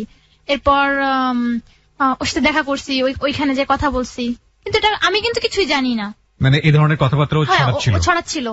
তো এইগুলো কি করতো, ও যাদের কাছে বলতো তারা আবার আমার ভাইয়া তখন ঢাকায় ছিল, তো ভাইয়াকে ফোন দিয়ে বলতো যে দেখ তোর বোন না এরকম ওর সাথে রিলেশন করতেছে এই সেই। তো ভাইয়া এগুলো শুনে আম্মু আব্বুর কাছে ফোন দিয়ে আম্মু আব্বুকে অনেক ধরনের কথা বলতো, তো ওরা আমাকে প্রেশার দিতাম, বলতাম দেখো আমি আসলে এরকম কিছু করি না। তো ব্যাপারটা আমার মা বুঝতো, কারণ আমি মার সাথে সবসময় সবকিছু শেয়ার করতাম। ফ্রি ছিলেন? হ্যাঁ, ফ্রি ছিলাম। তো এভাবে বলতে লাগলো, হঠাৎ ভাইয়া বাড়িতে চলে আসলো, আসার পর এরকম ও মানে কন্টিনিউ চালা যাচ্ছে ওর মতো করে। তো আমি একদিন আমার এক্সাম ছিল, আমি এক্সাম শেষ করে বাসায় এসে ভাত খেতে বসছি, তো এই মুহূর্তে আমার ভাইয়া বাইরে থেকে এসে মানে আমাকে কিছু না বলেই পা থেকে স্যান্ডেল খুলে আমাকে মার শুরু করে। মানে ওকে কে বলে যে আমাকে নাকি আমি নাকি ওর সাথে মিট করছি, কোন রাস্তার মাথায় দাঁড়িয়ে কথা বলছি। তো মা জিজ্ঞেস দৌড়ায় আসে, এসে বলে কি ব্যাপার, কি হয়েছে। তো তখন বলে যে আসলে ও তো তুমি তো কোনো খোঁজ খবর রাখো না তোমরা, ও তো এরকম ওর সাথে রিলেশন করে এসে। তো আমার প্রচন্ড জিদ চেপে গেল, মানে এরকম করে কয়েকবারই আমাকে মারলো। তো ওই মার খাওয়ার পর আমি এটা চিন্তা করলাম যে আসলে আমার সাথে কোনো রিলেশন করি না, তাহলে যেহেতু আমাকে এরকম করতেছে, আর আমি তখনও বুঝতেও পারতাম না যে আসলে এই ব্যাপারগুলো ও ছড়াচ্ছিল। আমার মনে হতো যে হয়তো কেউ শত্রুতা করে এরকম করতেছে। তো আমি কি করলাম, আমি বললাম যে না, রিলেশন যেহেতু করি না, তারপরে আমার এইভাবে মানে টর্চার করতেছে, তো আমি ওর সাথে অ্যাফেয়ার করবো। সবাই বললো যে না করে যেহেতু মার খাস তাহলে করে দেখ কি হয়। তো একটা সময় কি করলো, আমি ওকে বললাম আচ্ছা ঠিক আছে। তো ঠিক আছে কিভাবে কথা বললো, আমার তো ফোন ছিল না, তো আম্মুর ফোন দিয়ে ওরকম ভাবে আমি বলতাম যে আমার আম্মুর ফোন নেই। তো এক সময় আসলে এক এলাকায় বাড়ি, ও জানতো যে আম্মুর ফোন ছিল, তোমাকে বলতো যে ফোন দাও, না হলে আমার সাথে দেখা করতে হবে রাতে এসে। তো বাড়ির পিছনে আসবা, রাতে দেখা করবো। তো আমার পক্ষে সেটা পসিবল ছিল না। তো আমি বললাম ঠিক আছে, ও মাঝে মধ্যে আমার ফোন দিয়ে মিস কল দিয়ে কথা বলতাম। তো ও আমাকে এর মধ্যে কিছুদিন যাওয়ার পর আমাকে একটা ফোন কিনে দেয় নর্মাল, তো ওই ফোন দিয়ে মাঝে মধ্যে আমার সাথে কথা বলতাম। তো এরকম করতে করতে আমার এক্সাম চলে আসলো। এক্সামের মধ্যেও খুব মানে আমি আসলে আমি তো মানে ওই জিদটা যে আমার চাপছে যে আমি মার মানে যেহেতু রিলেশন না করেই মার খাচ্ছি, সেহেতু রিলেশনটা করি। তো যখন আমি ওকে হ্যাঁ বলি আচ্ছা ঠিক আছে ওকে, তো তখন তো ওর সাথে ওকে কিছু বুঝাতে হবে যে হ্যাঁ সত্যি আমি ওর সাথে রিলেশন করতে চাচ্ছি। সে কারণে ফোন নাম্বারটা দিলে? সে কারণে আমি প্রথমত বলছি যে আমি তো নিজের তো কোনো পার্সোনাল ফোন নেই। তো আমাকে কেউ বললো যে আচ্ছা তোমার মার তো ফোন আছে, তোমাকে মাঝে মধ্যে মিস কল দিও। তো যখন আমি মিস কল দিতাম, মানে না পারা অবস্থাতে গিয়ে এই নাম্বার ওকে মিস কল দেয়া আমার, তা না হলে ওর সাথে রাতে মিট করতে হবে আমাকে। তুমি ওকে জাস্ট ইয়েস বললে এই কারণে যে তুমি যেহেতু ওর কারণে মার খাচ্ছ, সুতরাং তুমি ইয়েস বলে দিয়েছো। আমি ঠিক মানে বুঝলাম না, এটা কি রাগের বশবর্তী হয়ে এরকম করা নাকি তোমার ভিতরে? না, আমি চিন্তা করলাম যেহেতু আমি ওকে মানে রাজি হয়নি রিলেশনটা করতে, সেহেতু ও আমাকে এভাবে ব্ল্যাকমেল করতেছে, করে যাচ্ছে কন্টিনিউয়াসলি। আচ্ছা, বিভিন্ন ভাবে বিভিন্ন কথা ছড়াচ্ছে। হ্যাঁ, কি করবো, এদিকে আমার ফ্যামিলি থেকেও একটা প্রেসার দিচ্ছে আমাকে, এর মধ্যে আবার আমাকে আমার এক কাজিন অফার করে, তাকেও আমি না করে দিই। তো তাকে বলে দেখ তুই তো ওর সাথে রিলেশন করতে পারলি না, তো আমি দেখ তোর চাচাতো বোনের সাথে সম্পর্ক করতেছি। তো একটা সময়ের পর আমি আসলে মন থেকে কখনোই ওকে অ্যাকসেপ্ট করতে পারি নাই, খুব ঝগড়া করতাম আমার সাথে। আমার তো এর মধ্যে এসএসসি পরীক্ষা সামনে, এক্সামের প্রিপারেশন নিতে হবে। তো আমি ওকে বললাম যে দেখো এখন কথা বলা কমিয়ে দিতে হবে, এখন কথা বলা যাবে না, আর আমার ফোনটাও রাখা ঠিক হবে না, কারণ ফোন থাকলে গান দেখবো, এটা করবো সেটা করবো, মানে একটা কিছুর মধ্যে ঢুকে থাকবো, গেম খেলবো, তো এগুলো থেকে ফোনটা তুমি নিয়ে নাও। তো বললো যে না, কথা না বললে আমি থাকতে পারবো না। তো ঠিক আছে। তো আমার মানে এক্সামটা খুবই খারাপ হলো, প্রতিদিন আমার সাথে ঝগড়া করতো, আর তো যার কারণে আমার এক্সামটা খুব খারাপ হলো। তখন ও ইন্টারমিডিয়েট পড়ে। তো আমি বললাম দেখলাম ভেবে চিনতে, আর আমার ফ্রেন্ডরা বললো যে আসলে এটা হওয়ার না। তো আর আমার দুলাভাই আমাকে খুবই করতো, নিজের মানে একদম দুলাভাইকে খুব করতাম, সম্মান করতাম, উনিও নিজের ছোট বোনের মতো করতো। দুলাভাই বলছে তুমি যদি রেজাল্ট ভালো করতে পারো তাহলে তোমাকে ঢাকায় ভর্তি করে আমি তোমার পড়াশোনার খরচ প্রয়োজনে চালাবো। তো ঠিক আছে, আমি যার জন্য রেডি। তো ওই যে মেয়েটা আমাকে মানে ফার্স্টে ওকে বলছিল যে ওকে ভালো লাগে, তো ও কি করলো, ওই ব্যাপারগুলো সবসময় ওই যে মানে ওর পাশে যে মেয়েটা ছিল একটা মেয়ে, সাদ্দামের গার্লফ্রেন্ড, না সাদ্দামের গার্লফ্রেন্ড, ও তোমার বেস্ট ফ্রেন্ড ছিল, মানে আরেকটা মেয়ে ছিল যে ওকে বলছিল যে, ওই মেয়েটার নাম ছিল সোনালী। সোনালী তোমার বয়ফ্রেন্ডকে গিয়ে বলেছিল যে তুমি ওকে কিছু একটা বলেছো, নেগেটিভ কথাবার্তা বলেছিল, সোনালীর কথা বলছো? ওকে, হ্যাঁ। তো সোনালী ও গিয়ে বললো যে এরকম ক্লিয়ার না, হয়তো ওই বলছে যে ও ঢাকায় চলে যাচ্ছে, তো কি করবেন। আর এদিকে ওর সাথে আমার টোটালি যোগাযোগ বন্ধ হয়ে যায়। আমার ছোট ভাই তো জানতো আমি ফোন ইউজ করি। তো আমরা যেদিন ঢাকায় আসবো আমি আমার আপুর সঙ্গে টিকিট কাটা কনফার্ম।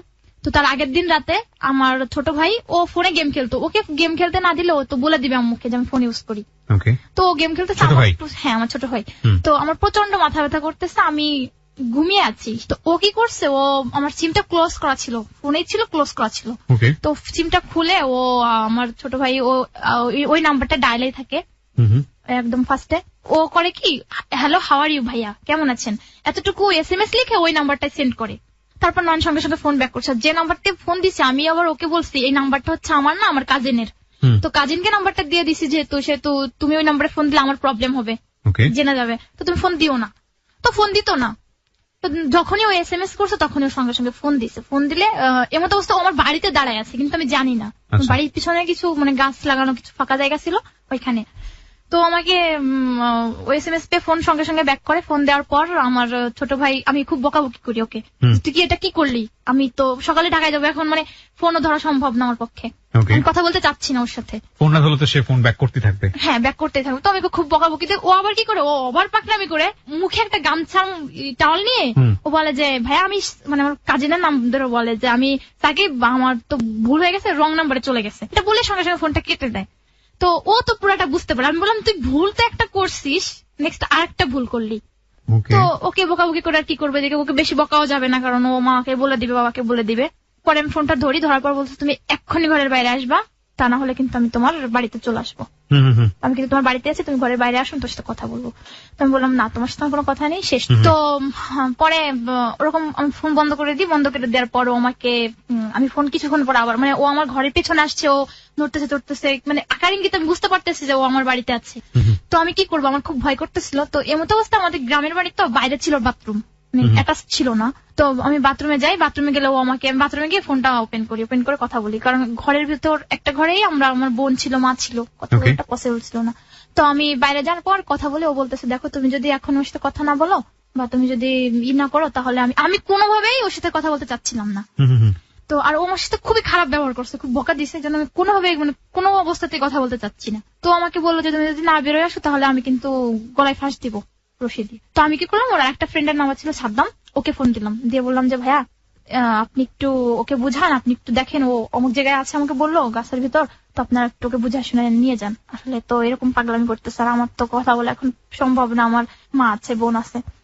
তো বললো যে আচ্ছা ঠিক আছে। তো ওরা আসার পর বলছে না আসলে কিছু না, তোরা যা, আমি তো ওর বাড়িটা ওইখানেই ছিল, তো পরের মানুষ কতক্ষণ থাকবে, তারা বললো ঠিক আছে। তো বললো আমি এমনিতেই বসে আছি, পাগল নাকি তোরা, আমি এরকম কিছু করবো না। তো ওরা চলে যাওয়ার পর ও আমাকে আবার SMS করে যে তুমি লোক পাঠাইছো, ওরা আমার কি করতে পারবে, ওরা আমাকে সারা রাত পাহারা দিবে নাকি। তো আমি বললাম তোমার যা ইচ্ছা তুমি তাই করো, আমার ভালো লাগতেছে না, আমি আর পারতেছি না। তো বললো যে তুমি যদি আমার সাথে দেখা না করো খুব খারাপ হয়ে যাবে, কিন্তু আমি কিন্তু তোমার বাড়িতে চলে আসবো। তো আমি ঘরে চলে যাওয়ার পর ফোন আর খুলি না। তো এর মধ্যে আমি আমার ভাগ্নি যে ছিল ওর বাথরুম আসে, তো আমার বোন আমাকে বলে যে তুই একটু বাইরে নিয়ে যা, বাথরুম টয়লেটটা করে নেয়। তো ওকে নিয়ে আমি ওই মানে বাথরুমের মধ্যে ঢুকি না, ও বাইরে, ও বাথরুমে বসতে ভয় পায়, ওকে ওখানে বসা টয়লেট পাচ্ছি, এর মধ্যে ও চলে আসছে। এদিকে আমাদের ঘরের দরজা কিন্তু খোলা। তো আমার সামনে যখন চলে আসছে আমি ভয় পেয়ে গেছি, আমি এবার এগোয় যাওয়ার সঙ্গে সঙ্গে ও আমার, আপনি দেখতে পারবেন মানে এখানে ওর হাতে সিগারেট ছিল, আমাকে ঠেসে ধরে এইভাবে। সিগারেট? হ্যাঁ সিগারেট। নয়ন। হ্যাঁ। তো এখানে এই জায়গাটা ঠেসে ধরার পর এখানে পুড়ে যায়। তো আমি সঙ্গে সঙ্গে হাতে ছাটি মারি, ও আমাকে ঠাস করে একটা চড় লাগাই দেয়, প্রচন্ড রাগ ছিল। তো চড় লাগাই দিলাম, দৌড় মেরে চলে আসি, আমি পানি থাকে বালতি ভরা, ওই পানি দিয়ে ওটা ধুয়ে আমি ঘরে চলে যাই, ওটা দেখাই না কাউকে। তো ওকে নিয়ে আমি ঘরে চলে যাই। তারপর থেকে আমি ফোন মানে টোটালি আর খুলি না। ওকে। তো আমার তো ঘুম আসতেছে না, কারণ ও পাগলামি করতেছে, আমি একটা টেনশনের মধ্যে দিয়ে যাচ্ছি।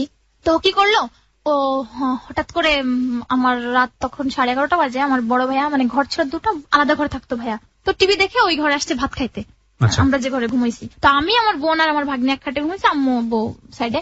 তো ওই ভাইয়া এসে খেতে বসছে, তো এর মধ্যে ওকে ফোন দেয় নয়ন, ওর মার নাম্বার থেকে ফোন দিল। তো ভাইয়া নাম্বারটা চিনতে পারে না, ও মানে খেতে বসে একাকারই বলতেছে কে এত রাতে ফোন দিছে। তো গ্রাম অঞ্চলে তো 11:30 মানে অনেক রাত। ও করে কি, ঘরে বাইরে গিয়ে কথা বলে, কিন্তু আমার ভেতরে মানে চোরের মন পুলিশ পুলিশ, আমার ভেতরে একটা ভয় কাজ করতেছে যে কি না কি জানি কখন কি হয়ে বসে। তো সত্যি তাই, ও ভাইয়া বাইরে গিয়ে কথা বলে। তো ভাইয়াকে বলে যে রাসেল, মানে ভাইয়ের নাম ধরে বলে যদি একটু রেলে আয়, তোর সঙ্গে আমার একটু কথা আছে। কে বলে তা? নয়ন বলে। ওকে। ভাইয়া তো পুরো ইয়া হয়ে যায় যে কি ব্যাপার, ও আমাকে কেন ডাকছে। আর ভাইয়া তো জানে যে ও আমাকে পছন্দ করতো, একটা প্রবলেম তো হয়েছিল আগে। তো ভাইয়া যায়, ভাইয়া আমার চাচাতো ভাইকে ডেকে বলে যে তো চল, তো ও ডাকতেছে, তো আমার কাজিনকে দূরেই বসায় রেখে ও যায়। যার পর ভাইয়াকে বলে যে দেখ, তোর বোনের সাথে আমার 3 বছর আগে কোর্ট ম্যারেজ হয়েছে, এখন তোরা মেনে নিবি না কি করবি, তোরা চিন্তা করে দেখ। তো এটা বলার পর আমার ভাইয়া পুরা মানে পার নিচে থেকে মানে মাটি সরে যায়। তো ওই মুহূর্তে কি করবে, ও যাই হোক, আলটিমেটলি তো কোর্ট ম্যারেজ হয়নি। নো, আমি আলটিমেটলি আমাদের কোর্ট ম্যারেজ কি তখনের স্টিল না, তখনের 3 বছর আগে। আমি ওকে চিনি না। ও ভাইয়া ওকে জিজ্ঞেস করে যে তুমি কি কোনো মানে প্রুফ দেখাইতে পারবা? তো বলে হ্যাঁ আমি প্রুফ দেখাইতে পারবো। দেখাও। তো বলে যে আমার সময় লাগবে, কালকে দেখো। তো আমি জানি না ও যদি দেখায়নি, যদিও দেখাতে পারতো কিনা আমি সেটাও জানি না, কিন্তু সেটা তো হয়তো সম্ভব না। আমি জানি না আমাদের দেশে এরকম কোনো আইন আছে কিনা বা এরকম পসিবিলিটি আছে কিনা দেখানোর। এটা বলার পর আমার ভাইয়া বাড়িতে আসে, এসে আমার বোনকে আগে ডাকে, মাকে বোনকে ডাকে। আমি কিন্তু ঘুমোইনি, ঘুমের ভাব ধরে আছি, ঘুম আসতেছে না আমার।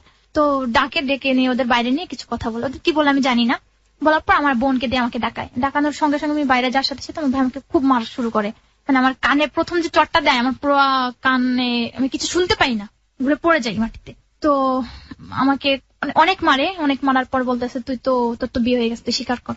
তো আমার ভাই আমার কাছে কিছুই শুনতে চায় না, মানে ওর কথাটাই ভাইয়া পুরো মানে কপি করে, বলে যে তোর বিয়ে হয়ে গেছে। তো আমি বলি না ভাইয়া, মানে ভাইয়াকে দাদা বলতাম, বললাম দাদা অসম্ভব, এটা হয়নি, যেটা হয়নি আমি সেটা কেন বলবো, তুই স্বীকার কর যে তোর বিয়ে হয়ে গেছে। তো আমার জন্য আম্মুকে অনেক কথা বলে যে তুমি কোনো খেয়াল খবর রাখো না, তুমি দেখো নাই, তুমি খোঁজ খবর রাখো না, এটা সেটা, তুমি তোমার মেয়েকে লাই দিছো। তো আমার কষ্টটা এটাই যে আমি কখনো আমার টাইমের কোচিং, প্রাইভেট বা মাদ্রাসার টাইমের, ক্লাসের টাইমের পর 10 মিনিট যদি কখনো কোথাও কোনো ফ্রেন্ডের বাসায় লেট করতাম, তো ফ্রেন্ডের মাকে দিয়ে বলাইতাম, মানে যদি কখনো আন্টি বলতো যে খেয়ে যাও, দুপুর আসছো খেয়ে যাও, তো ওই আন্টিকে বলতাম যে আন্টি আসলে আমি তো লেট করি না, আমার বাসায় প্রবলেম হবে। তো আন্টি নিজে ফোন করে বলতো যে দেখেন আমাদের বাসায় আসছে, ও চলে গেলাম, এবার আপনাকে ফোন দিয়ে জানাবো যে এখন বেরোইছে, সমস্যা নেই, এটা বলতো। তো সেজন্য আমি কখনোই মানে 1 ঘন্টা আমার বাড়ি থেকে কোর্ট ম্যারেজ করতে যেখানে যেতে হবে সেখানে দূরত্ব প্রায় মিনিমাম, যদি আমি হাওয়ায় উড়ে যাই তাও আমার 1 ঘন্টা লাগবে।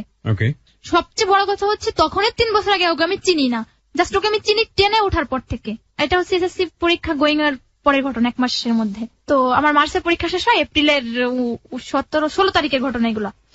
তো তারপর হচ্ছে ও আমাকে এরকম বলার পর আমার ভাইকে আমাকে অনেক ওই সারা রাত আমাকে মারে, বাইরে থেকে ঘরে নিয়ে মারে, ঘর থেকে বাইরে, বাইরে থেকে ঘরে করতে করতে সারা রাত মারে, আমার কোনো সেন্স থাকে না, পুরো সেন্সলেস হয়ে পড়ে থাকি। তো পরের দিন মা শুধু কাঁদে, মা কিছু খেতে পারে না, আমি কিছু খাই না, আমি পুরো সেন্সলেস হয়ে পড়ে আছি।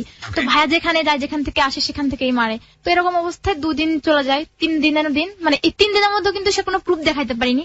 বাট সে এসে আমাকে একটাই কথা বলে, তার একটাই কথা, তুই কেন স্বীকার করতেছিস না, মানে সে বিশ্বাস করেন যে আমার বিয়ে হয়ে গেছে, তার কথা হলো আমি স্বীকার করি যে হ্যাঁ আমার বিয়ে হয়েছে, সত্য কথা বলতে আমার বিয়ে হয়নি। তো ছোটবেলা থেকে কোনোদিন তো ভাইয়ের মুখের উপর কথা বলিনি। তো ওই সময় আমি রাগের কারণে, মানে আমার নিজের কাছে খুব খারাপ লাগে এখন যে ভাইয়ের মুখে কথা বলেছিলাম যে হ্যাঁ আমি বিয়ে হয়ে গেছে, আমি বিয়ে করছি, তুমি কি করবা, যেহেতু বিয়ে হয়ে গেছে তুমি তো এটাই শুনতে চাচ্ছ। তো বললাম বিয়ে হয়ে গেছে, তো আমি তো এখন ওর বউ, আমার উপর তো তোমাদের কোনো আমাকে মারা রাইট নাই। মানে তখনও তো আসলে বিয়ে হয়নি, কিন্তু ওই যে আমি 3 দিন ধরে একই জিনিস ঘটলো প্রেমের সময়ও, এবং একই জিনিস বিয়ের ক্ষেত্রেও ঘটছে। তো 2 দিন ধরে আমাকে মারতেছে, ইভেন ওকে দিয়েছে, নয়ন বলছে যে ওকে প্রুফ দেখাইবে বিয়ের, সেটা কিন্তু দেখাইতে পারিনি 2 দিনের মধ্যে। আমি জিজ্ঞেস করলাম যে ঠিক আছে তোমরা, ও তো প্রুফ দেখাতে চাইছে, তো প্রুফ দেখাও। তো ভাইয়া তখন বলে যে প্রুফ তো দেখাবেই, বিয়ে হয়েছে প্রুফ দেখাবে না, প্রুফ তো দেখাবেই, তুই স্বীকার কর যে বিয়ে হয়ে গেছে। তো আমার ভাইয়া কোনোভাবেই মানে বিশ্বাস করতে চাচ্ছিল না যে আসলে বিয়ে হয়নি। মানে ওর কথা হচ্ছে আমাকে, ওর মা মানে আমাকে সেই ঘুরে ফিরেই মারতো, একই কথা জিজ্ঞেস করতো যে তুই স্বীকার কর তোর বিয়ে হয়েছে। তো 2 দিন পর আমি বললাম যে হ্যাঁ আমার বিয়ে হয়ে গেছে। তো যেহেতু বিয়ে হয়ে গেছে সেহেতু এর মতো অবস্থা আমার বাবা বাড়িতে ছিল না এই ঘটনার সময়। বাবা বাড়িতে ছিল না, বাবা যে কোনো একটা কারণে বাইরে ছিল 2 দিন। তো বাবাকে ফোন করে যে আপনি বাড়িতে আসেন, আপনার মেয়েকে নিয়ে তো অনেক কাহিনী হয়েছে, আপনি বাড়িতে আসেন। কে বলে এটা? ভাই? হ্যাঁ, ভাইয়া বলে। ওকে। তো বাবা এর মধ্যে 2 দিনের মধ্যে আসে। এর মধ্যে ও আমাকে মারলে আমি ওকে বলি যে দেখো ঠিক আছে, তুমি তো বলতেছো আমার বিয়ে হয়ে গেছে, তো হ্যাঁ বিয়ে হয়ে গেছে, যেহেতু বিয়ে হয়ে গেছে সেহেতু আমি তো ওর ওয়াইফ, তো বলো। আমি মানে রাত তখন 3টা বাজে, 2 দিন ধরে এক সমান ভাবে মারতেছে, সমান। মানে যদি বলেন 1 ঘন্টা। ওই ছেলেটাকে আনছিল না কেন সামনাসামনি? হ্যাঁ আমি বলেছি, যখন আমাকে ফার্স্ট মারছে আমি সঙ্গে সঙ্গে আমাকে মারার পর আমি তো বেহুশে সেন্সলেসে পড়ে গেছিলাম ফার্স্ট নাইটে। মানে পরে আমি দৌড়ে যাই, আমার ফোনটা তো ছিল না তখন, তো আমার ফোনটা আমি সেরে রাখছি, কারণ ওটা খুঁজলে ওটা পাইলে। এর মধ্যে বলছে তোকে তো ফোন কিনে দিছে, তোর ফোনটা দে। তো আমি বলছি না, ফোনটা আসলে আমি পুরাই ফেলছি, মানে ওই মুহূর্তে আমি ফোনটা দিতে চাচ্ছিলাম না। তো আমি বলছি ফোনটা পুড়িয়ে ফেলছি। তো বলছে মিথ্যা কথা। তো বললাম দেখো আমার হাতের চিগারেটা পুরাটা দেখে ফেলে, বলে এটা কিভাবে হয়েছে। তো আমি বললাম দেখো ফোনটা পুরানোর সময় ওই ফোনের ওই প্লাস্টিকটা পুড়ে ছিটে লাগছে। মিথ্যা বলি আমি। তো মিথ্যা বলে তো ওটা ওরা বিশ্বাস করে না, কিন্তু আমি জাস্ট আমার মাকে বোঝাই যে হ্যাঁ মা এটা পুড়ে ফেলছি। তো আমি কি করি, দৌড়ায় গিয়ে ঘরে যে আমার বোনের ফোন থেকে ওকে ফোন করে বলি, ওকে বকা দিই যে একটা বকা দিই, বাচ্চা তুই আমাকে এত বড় বিপদে ফেলছিস, তুই আমার বাড়িতে, তোকে আমাকে বিয়ে করছিস না, আমাকে নিয়ে যা, আমাকে তো ফ্যামিলি থেকে মারতেছে। তখন রাত 3টা বাজে। তো তখন একদম শান্ত, মানে কিচ্ছু জানে না, নাবালক শিশুর মতো বলতেছে দেখো আমি তোমাকে অনেক ভালোবাসি, আর আমি তোমার ভাইকে বলছি যে হ্যাঁ আমাদের বিয়ে হয়ে গেছে। তো যখন মানুষ একটা ছেলে একটা মেয়ে প্রেম করে তখন তাদের বিয়ে হয়ে যায়, মনের মিল মানে তো বিয়ে। তো সেই সেন্স থেকে আমি বলছি বিয়ে হয়ে গেছে। তো বললাম তাই তো, এটা আমার ফ্যামিলিকে বল। তো তখনও কোনো কথা বলে না, ফোন কেটে দেয়। তারপর আমি বলি তুমি আসো, তুমি এসে আমাকে নিয়ে যাও, যেহেতু তোমার বউ আমি, তুমি আসো, তুমি আমার ফ্যামিলির সামনে আসো। কেন আমাকে নিয়ে তুমি মার খাবো? মানে ও ভয় পাচ্ছিল যে এখন যদি আমার বাড়িতে আসে আমার ফ্যামিলি ওকে মারে ধরে। তো তারপর ওকে নিয়ে যায়, সরি ও আমার ভাই ওরকম মারতে থাকে। পরে 2 দিন পরে আমি ওকে বলি যে হ্যাঁ আমার বিয়ে হয়ে গেছে, তো আমার উপর তো তোমাদের কোনো অধিকার নেই, আমি তো এখন ওর ওয়াইফ, তোমাকে যেতে দাও। তো আমি ঘর থেকে বেরোয় যেতে যাই, আমার মা আমার বোন ধরে, ও আমাকে আবার পিটায় ধরে লাঠি দিয়ে, মানে যখন যেটা পাচ্ছে তখন সেভাবে মারতেছে। তো এরকম করে 3 দিন ধরে আমার উপর মানে এরকম অত্যাচার চলে। তো লাস্ট যেদিন আমি বাড়ি থেকে পালাই ওদিন সকালের ঘটনা। তো আমার আপুর টিকিটও ক্যান্সেল হয়ে যায়, পরের দিন সকালে যে আমাদের ঢাকায় যাওয়ার কথা থাকে টিকিট ক্যান্সেল হয়ে যায়। তো মা বলে ঠিক আছে ওর সাথে ঢাকায় যায় কিছুদিন থেকে আসুক। তো আমার ভাইয়া বরাবরই মানে আমার ভাইয়ার কিছু প্রবলেম ছিল, ও বললো যে না আমি যেতে, ওকে কোথাও যেতে হবে না, ও থাকবে বাড়িতেই থাকবে। তো আর ভাইয়ার কথাটা মানে কেউ যে প্রতিবাদ করবে এরকম লোক, মানে আমার বাবা মার প্রতি আমার এই অভিযোগটা যে তারা বেঁচে থাকতে তারা না কেন আমার ভাই সবকিছু এরকম করলো। তো লাস্ট 3 দিনের দিন আমি সকালবেলায় আমি আমার ভাইকে, আমার মা বলে যে চল, তো আমার মামা অসুস্থ থাকে, তো বোন তারপরের দিন ঢাকায় চলে যাবে, যেহেতু আমাকে যেতে দিবে না তো বোন আর কতদিন থাকবে। তো আমার বোন আমাকে, আমার মা বাড়ি থেকে ফোন আসে, তো বোন আমাকে দেখতে যাবে, আমার আপু চলে যাবে ঢাকায়। তো বললো যে তার মাকে দেখে যাই, মামা যেহেতু অসুস্থ। তো মা বললো ঠিক আছে ভালো হবে, তো চল আমরা সবাই যাই। তো শুধু আমার বড় ভাই আমার ছোট ভাইকে বাড়িতে রেখে আমরা সবাই যাবো, ছোট জন স্কুল আছে আর বড় জনকে বাড়িতে রেখে বাবা সহ আমরা যাবো নানু বাড়িতে। তো মা বলে যে তুই এক কাজ করতো, আমার মা শুধু আমাকে ধরে কাঁদতো, মা বিশ্বাস করতো যে আমি আসলে এরকম কিছু করিনি বা করবো না। আমি সবসময় মাকে বলতাম যে আমি তোমাদের অবাধ্য হবো না, তোমরা আমাকে যা বলবা যেটা বলবো সেটাই মেনে নিব। তো আমি আমার মা বলে যে তোকে রেখে আসবো, তুই মা বাড়িতে কিছুদিন থাকলে তোর ভালো লাগবে এখানে। তো আমার ভাইয়া সেটা শুনে বলে যে না নিয়ে যাচ্ছ যাও, একা রেখে যেও না, আমি তো ছেলে মানুষ ঘুমিয়ে থাকবো বা বাইরে যাবো, তোকে একা রেখে যাওয়ার দরকার নাই, যেহেতু যাচ্ছ নিয়ে যাও, কিন্তু তোকে রেখে আসতে পারবা না, সঙ্গে করে আবার নিয়ে আসবা। তো আমি বলি যে না আমি থাকবো, আমি মাকে বলি যে আমি কিছুদিন থাকি, মানে আমারও খুব খারাপ, আমি তো কিছু বলতে পারতেছি না, খাইতে পারতেছি না, আমি উঠে যে বাথরুমে যাবো এরকম শক্তি আমার শরীরে ছিল না, এত মানে আমাকে মারা হয়। তো আমার মা বলে যে দেখ বাবা ঠিক আছে তোর ভাই যেহেতু বলছে তুই আবার আসিস আমার সাথে, তুই 4-5 দিন পর আবার যাস, আমি আবার তোকে গিয়ে রেখে আসবো। ঠিক আছে। তো যাই হোক যে কোনো একটা কারণে এত কিছু হলো, কিন্তু আমার ছোট ভাই SMS টা না পাঠালে এত কিছু হতো না। তো ওই দিন সকালে ও এর মধ্যে আবার ওর সাথে আমার ওই ছোট ভাইয়ের সাথে একটা কি নিয়ে জানি একটু মানে কথা কাটাকাটি হয়। ও তো ছোট থাকে, ও কখনোই আমাকে মানে ভয় পেত না, খুব বাজে বিহেভ করতো ছোট হয়েও। তো আমাকে বললো যে তোর দেখেন কি একটা কথা জানি আমাকে বলে, আমার যে মেমোরিতে নেই। তো ও আমাকে একটা চড় লাগাই দিত, আমি বললাম দেখ তোকে কিন্তু, ওর সাথে মানে আমরা এক পর্যায়ে হাতাহাতি হয়, মারামারি হয়। তো মারামারি হলে আমার ভাইয়া বাইরে থাকে বাড়ির, ও দৌড়ায় এসে কোত্থেকে দৌড়ায় এসেই আমাকে মার শুরু করে, মানে বাঁশের কুঞ্চি ভেঙে আমাকে খুব মারে, কিছু জিজ্ঞেস না করেই মারে। তো আমার ছোট ভাই আমার গায়ে হাত দেয়, সেটাও জিজ্ঞেসও মানে করে না যে এটা আসলে কি, ও সেটা না জেনেই আমাকে মার শুরু করে। তো আমার আব্বু আসে, এই মতো অবস্থা আমার বাবা বাড়িতে আসছে। তো তো আব্বু তো আসে, আব্বু এসে জিজ্ঞেস কর, আব্বু সবকিছু দেখে। তো আমি কাঁদতেছি, আমার বোন ঠাকায় মারটা, পরে আমি কাঁদতেছি, আমার ভাইয়া আমাকে মারে, আর ওদের দুজনকে, আমার ছোট দুইটা ভাই তো, একটা অনেক ছোট ছিল আর একটা মেজোটা মানে বুঝে আর কি, ক্লাস 3 তে পড়ে তখন, 4 এ। তো ও আমাকে বলে, ওদেরকে বলে, দেখ আজকে থেকে ওর খাওয়া দাওয়া সব বন্ধ, আর হচ্ছে আমি তো এমনিতেও খেতে পারি না, 3 দিন তো কিছু খাই না, তো মানে জাস্ট এই পানি যতটুকু না খেলেই নয়, Okay. তো কোন রকম বেঁচে আছি। তো আমাকে বলতেছে যে মানে আমি না খেলে তো মা খায় না, এই জন্য মাকে ভোলানোর জন্য। তো ভাইয়া আমার ছোট 2 ভাইকে বলে যে দেখ ওর সাথে আজকে থেকে কুত্তার মতো ব্যবহার করবি, বাবার সামনে এই কথাটা বলে যে ওর সাথে আজকে থেকে কুত্তার মতো ব্যবহার করবি, ও কুকুর, ওর সাথে তোরা উঠতে বসতে ওকে ই করবি, ইনসার্ট করবি, মানে কুকুরের মতো আচরণ করবি আর কি, কোনো সমস্যা নেই। ওকে প্রিয় শ্রোতা, আমরা এই জায়গাটিতে ছোট্ট একটা বিরতি নিতে চাই। আপনারা সবাই শুনছেন ক্লোজ আপ প্রেজেন্স হ্যালো 8920। আজকে এখানে আফরিনের জীবনের গল্প এখানে প্রচার করা হচ্ছে। তাকে দেখার জন্য আপনারা চলে আসতে পারেন আমাদের ফেসবুক পেজে। ওর একটা ছোট্ট ভিডিও দেয়া আছে, ওকে দেখে বুঝতে পারবেন আসলে কতটা সুইট একটা মেয়ে এবং ওর সাথে কি পরিমাণ ইনজাস্টিস হয়েছে ফ্যামিলি থেকে। আমাদের সমাজে মেয়েদের প্রতি এইরকম ইনজাস্টিস শুধু আফরিন না, আফরিনের মতো হর হামেশাই হয়ে থাকে। আমরা আমাদের পরিবারের সদস্যদের কেন জানি এইসব বিষয়ে বিলিভ করতে চাই না, এবং এর রেজাল্ট যে ভালো দাঁড়ায় না সেটার উদাহরণ হবে আজকের এই জীবনের গল্প। ফিরে আসবো ঠিক রাত 1টায়। Close Up presents Hello 8920. Close Up. The closer, the better.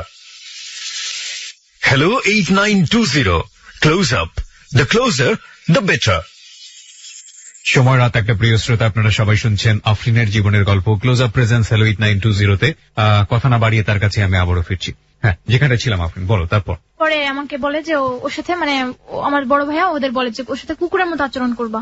তো এটা বলার পর আমি মানে আমার বাবাও এখানে বসা থেকে স্টিল নাও, তো বাবা আমাকে বলে, আমার ভাইকেও কিছু বললো না, ভাই এরকম একটা কথা বললো, তাকেও কোনো কিছু বললো না, ওদের কিছু না বলে আমাকে বললো যে দেখো তুমি যদি ওকে সত্যি সত্যি ভালোবাসো, তোমার যদি ওকে বিয়ে করার ইচ্ছা থাকে বা বিয়ে করো, তো তুমি দিনের বেলা ওকে আসতে বলো, ওর হাত ধরে চলে যাও, আমার কোনো কষ্ট হবে না, কিন্তু তুমি এমন কিছু করো না বা রাতে পালিয়ে যেও না যাতে আমি কষ্ট। বাবা বললো এটা? হ্যাঁ। তো হ্যাঁ, 1 মিনিট, আমি এই 3 দিনের মধ্যে একদিন ভোরে রাতে আমি গলায় ফাঁস দিতে যাই, আমার মা এটা দেখে, তো সেটা আমার দেওয়া হয় না।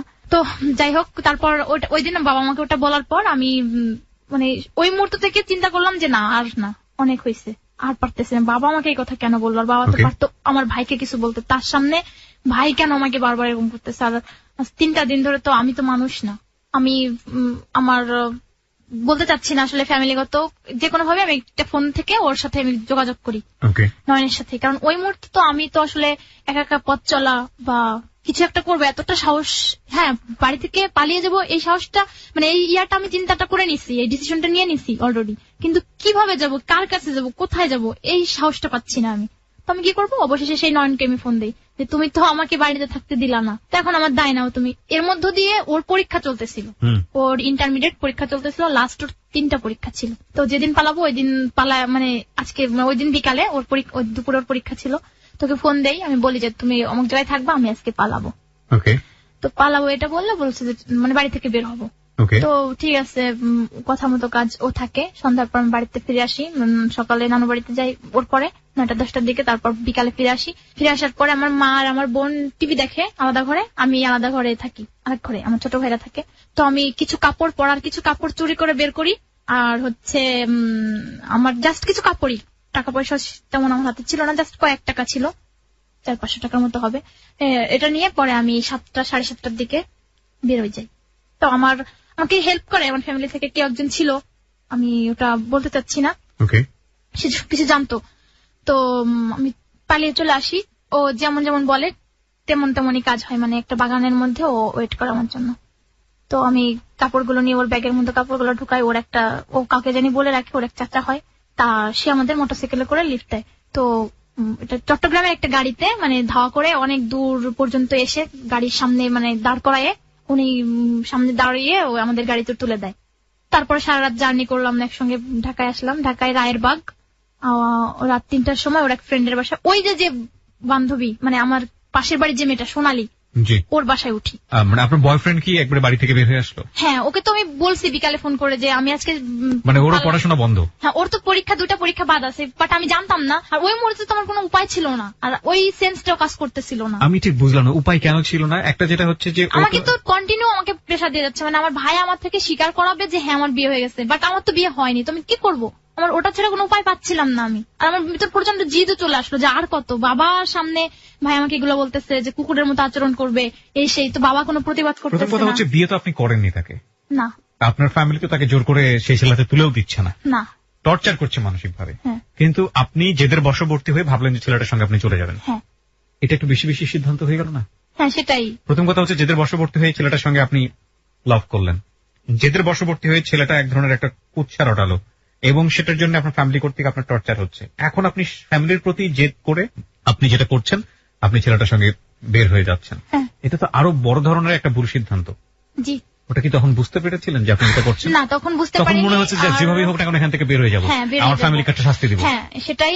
আর সত্য কথা বলতে কি ওই মুহূর্তে আমার সেন্সটাও কাজ করতেছিল না, কারণ আমি তখন চিন্তা করিনি যে আসলে ও তো নিজেই চলতে পারে না, ও খুব নেশা করতো, তো ওর সিগারেট খাওয়ার টাকাটা উপার্জন করার ক্ষমতা ওর ছিল না, তো ও আমাকে কি খাওয়াবে, এটা কিন্তু আমি তখন চিন্তাও করি নাই। বাট আমি এতটা বোকা ছিলাম না, কিন্তু কিভাবে আমি জানি না, বাড়ি থেকে বেরিয়ে আসি, তো আমার কোনো সেন্সই কাজ করতেছিল না। তো চলে আসি, আসার পর ওর ফ্রেন্ডের বাসায় উঠি, উঠার পর 7 দিন পরে মানে এক শনিবারে ভোরে এসে ওদের বাড়িতে বাসায় পৌঁছাই, আর পরের শুক্রবারে আমি গোসল করে বের হয়েছি। ওর রুমের মধ্যে, এক রুমে আমরা 4 জন থাকতাম, এর মধ্যে মানে আমাদের বিয়ে হয়নি, বাট ওরকম ফিজিক্যালিও কোনো রিলেশন হয় না, ওকে, মানে জাস্ট এক রুমে 4 জন থাকতেন মানে 4 জন বলতে আমি, ও আর ওর ফ্রেন্ডের ওয়াইফ আর ফ্রেন্ড, মানে আমি আর ফ্রেন্ডের ওয়াইফ উপরে তখন ঘুমতাম। কোথায় আসলেন আপনি? রায়েরবাগ, ঢাকা রায়েরবাগ। ঢাকা রায়েরবাগ। এই প্রথম ঢাকাতে আসা? না, ঢাকাতে এর আগে আসছি, ওই যে বোনের বাসায় Okay, নারায়ণগঞ্জ। ওকে ওকে। যে এরকম করে 1 সপ্তাহ কেটে গেল। পালিয়ে যাওয়ার 9 দিন পর থেকে আমার মনে হচ্ছে যে আমি আর থাকতে পারতেছি না, আমার পক্ষে পসিবল না। কেন? বিয়ে হওয়ার আগ থেকেও আমাকে মার শুরু করে, পালিয়ে আসি, তার 3-4 দিন পরে আমার বোন ফোন দেয় ওকে, ফোন দিলে আমি কথা বলি, তো ও লাউডে থাকে, ও আমাকে খাইয়ে দিত। লেখাপড়া তখন বন্ধ আপনার? আমার তো রেজাল্ট আউট হয়নি, এসএসসি এক্সাম শেষ করছি মাত্র। ওকে, তো মানে পড়ার একটা চিন্তা ভাবনা ছিল? হ্যাঁ, পড়াশোনার চিন্তা ভাবনা ছিল। তো আমাকে আমি খাইয়ে দিত, তো খাওয়ার সময় খেতে বসতে সময় আমার বোন ফোন দেয়, বোন ফোন দিয়ে আমাকে বলে যে তুই একটু সাইডে যা, তোর সাথে কথা আছে। তো ওর ফ্রেন্ডের ওয়াইফ সামনে থাকে, ও সামনে, তো আমাকে বলে কি তুমি লাউড দিয়ে বলো যে তুমি সাইডে গেছো। তো যেহেতু আমাকে বলতেছে, এটা যদি আমি না বলি, ওর কথা মতো কাজ না করলে আমাকে ঠাস করে চড় লাগাই দেয়। আমি লাউড স্পিকার বাড়িয়ে দিই ফোনে, পরে আমার বোন বলে দেখ তোর জন্য এখনো আমরা দরজা খুলে রাখছি, মানে তোর জন্য এখনো ফ্যামিলির দরজা খোলা, তুই যদি চাস এখনো ফিরে আসতে পারিস, তুই আমার কাছে চলে আয়। তো রায়েরবাগ থেকে কাজ করতে খুব একটা দূর না, তো আমাকে আমার বোন বলে যে তুই চলে আয়, তুই এখন আসলে তোকে এখনো ভাইয়া দাদা কিছু বলবে না বা বাবা কিছু বলবে না, চলে আয়। এটা আমার বোন বললো, আমাকে সঙ্গে সঙ্গে আমার ফোন লাইনে, মানে বোন লাইনে থাকতেই ও আমাকে বললো যে তুমি তোমার বোনকে বলো যে তুই কি তোর হাজবেন্ড ছেড়ে চলে আসতে পারবি এখন। তো ও যেভাবে শিখাই দিচ্ছে আমি ওটা বলতে চাইনি, তো ও আমাকে বলতেছে যে এটা না বলার কারণে আমাকে আরো চড় লাগাই দেয়, গালে ঠাস ঠাস করে 2টা চড় লাগাই দেয়। তখন আমি ওটা বলি বাধ্য হয়ে যে আপু তুমি কি তোমার হাজবেন্ড ছেড়ে চলে আসতে পারবা, তুমি আমাকে বলো। তোমার বোন বলে আমাকে তখন একটা বকা দেয় যে তুই কি সেরকম হাজবেন্ডের সঙ্গে গেছিস যে থাকবি। এরকম করে বেশ যাচ্ছিল, হঠাৎ করে 1 সপ্তাহ পরে বিয়ে হলো, ওরকম মানে কোনো কাবিন নেই, এভাবে মুখে মুখে বিয়ে হলো। তারপর ওর মা ফোন দেয় ওকে, 19 দিনের মাথায় ও কাজ খুঁজতেছে, কাজ পায় না, এর মধ্যে দিয়ে প্রতিদিন আমাকে মারতো, প্রতিদিন আমাকে মানে মারতো। কি শুনিয়ে মারতো? কি শুনিয়ে বলতে, খেতে বলছে, আমার ক্ষুধা নেই, আমি এখন খাবো না, তো আমাকে একটা বকা দিছে। আর আমার একটা ইগো ছিল যে আমি তো সব ছেড়ে চলে আসছি, ও এর মধ্যে আমি বুঝতে পারতেছি আসলে আমি আমার ফ্যামিলি ছেড়ে চলে আসছি, আমি কি ভুল করছি, তো আমারও ইচ্ছে করতেছে আমি এখন ফিরে যাবো আমার ফ্যামিলির কাছে।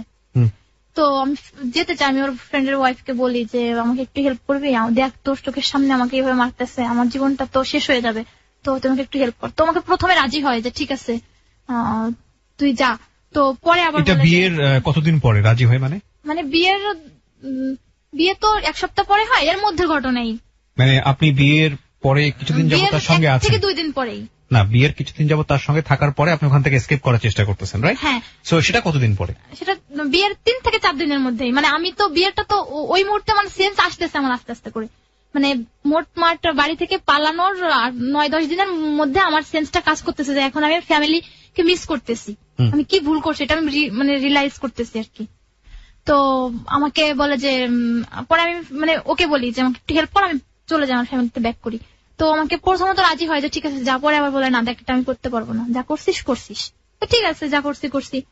তো আমি এভাবেই থাকি। তারপর ওর মা ফোন দেয়, দেখ বলে যে দেখ তুই একটা ছেলে মানুষ, তুই রাস্তায় ঘুমোতে পারবি, কিন্তু একটা মেয়েকে নিয়ে গেছিস, কোথায় থাকবি কি করবি, তো চলে আয়, বাড়িতে চলে আয়। তো এটা বললে ওর মা এটা বলে, তারপর ও আমাকে নিয়ে চলে যায়। তো বাড়িতে যেও আমাকে যেদিন নিয়ে যায় তারপরের দিনও ঢাকায় ব্যাক করে। তো এর মধ্যে ঢাকায় যতদিন থাকি এর মধ্যে ওর সাথে ফিজিক্যালি কোনো রিলেশন হয় না। তো বাড়িতে যাওয়ার পর ওর সাথে আমার ফিজিক্যালি রিলেশনটা হয়। তারপর আমাকে একদিন থেকে ও চলে আসে।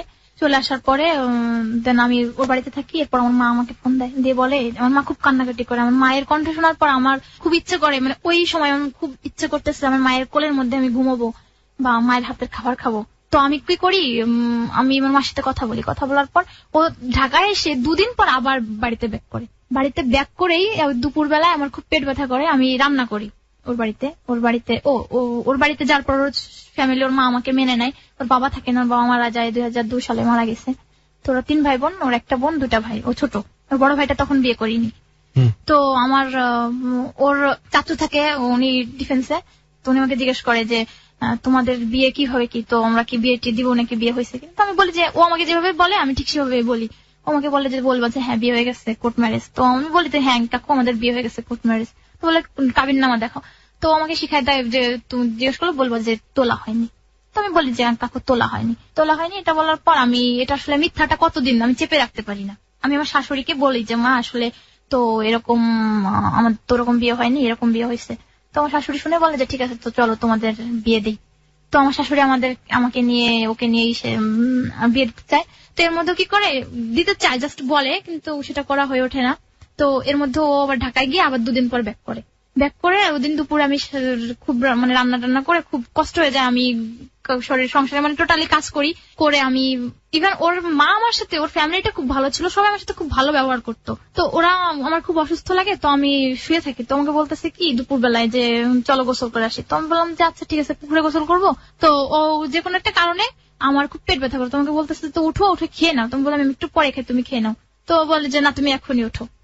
এটা বললে উঠার সঙ্গে সঙ্গে আমার মা ফোন দেয়। তো ফোন দিলে আমার মা আমাকে, মানে আমি মার সাথে কথা বলি না, ফোনটা কেটে দিই। তোমাকে বলে কেন কথা বললে না। তো আমি জানি আমার মা কথা বললেই ও তোমাকে বলতে দিবে না যে আমার পাশে আছে, আর মা আমাকে কিছু একটা বললে আমাকে মারবে। তো আমি মার সাথে কথা বলতে চাচ্ছি না, কিন্তু ওর এটা সহ্য হচ্ছে না। ও এটা নিয়ে আমাকে খুব মারে। আমি মানে ঘরের যে বারান্দা থাকে ওখানে বসে থাকি, ওখান থেকে আমাকে চুল ধরে টানতে টানতে ঘরের মধ্যে নিয়ে যায়। তো ওদিন আমি খুব অসুস্থ থাকি, আমার খুব পেট ব্যথা করে, শারীরিক অসুস্থ থাকি আমি। তো ও মতো অবস্থা আমাকে খুব মানে মেরে ঘরে নিয়ে যায় চুল ধরে টানতে টানতে। তো এত মারার পরে আবার যখন মানে সঙ্গে সঙ্গেও আমাকে ভাত খাওয়াবে, ইভেন আমাকে ভাত খেতে হবে, যদি আমি ওই সময় ওর হাতে ভাত না খাই তাহলে আমাকে আরো মারবে। মানে ভালোবেসে কোনো কিছুই আমি ওর সাথে করতেছি না, সবসময় ও আমার থেকে জোর করে কিছু আদায় করতেছে। তো ওই দিন আমি ডিসিশন নিই যে আমি আজকে আবার ফ্যামিলিতে ব্যাক করবো, চলে যাব। তো আমি ঘুমিয়ে থাকি, ঘুম থেকে উঠে দেখি 7:30 পৌনে 8টা বাজে। তো উঠেই আমি দেখি আমার ননদ পড়তেছে আমার পাশের, আমার রুমেই। আমার ননদ টেবিলে পড়তেছে, শাশুড়ি আমার পাশে শুয়েছিল। তো আমি ওটা বাথরুমে যাই। বাথরুমে যাওয়ার নাম করে আমি জাস্ট 2-3টা কাপড় আর আমার হ্যান্ডব্যাগটা, পার্সটা নিয়ে আমি ওই সময় দরজাটা খুলে বেরোই, চলে যাই, কেউ দেখে না। আবার না, এই ফার্স্ট টাইম চলে গেলাম, মানে আমার ফ্যামিলিতে ব্যাক করলাম আর কি। বৃষ্টি হয়, বৃষ্টির মধ্যে আমি চলে আসি। তো এর মধ্যে ও বাড়িতে আসে, ও এসে দেখে আমি নাই, কোথাও খুঁজে পায় না। তো বুঝতে পারে আমি আমার ফ্যামিলিতে চলে আসি। তো আমার আব্বু কি করে, আমাকে ওইখানে ওই মুহূর্তে রাখে না যে তুমি এখানে থাকার দরকার নাই। আর আমার ভাইও খুব ঝামেলা করবে। ইতিমধ্যে 1 মাস পার হয়ে গেছে বাড়ি থেকে, আমার নিজের বাড়ি থেকে যে ফার্স্ট টাইম যখন পালাইছি। তো 1 মাস হয়ে গেছে। তো বাবা মানে বিভিন্ন কথা চিন্তা করে যে আমাকে বাড়িতে রাখবে না। তোমার বোনকে ফোন করো, বোন বলে যে এত রাতে তো এখন কিভাবে কি আসবে। তো এক কাজ করেন, ওকে আপাতত নানু বাড়িতে রেখে আসেন, তারপর কালকে আমি গিয়ে নিয়ে আসবো।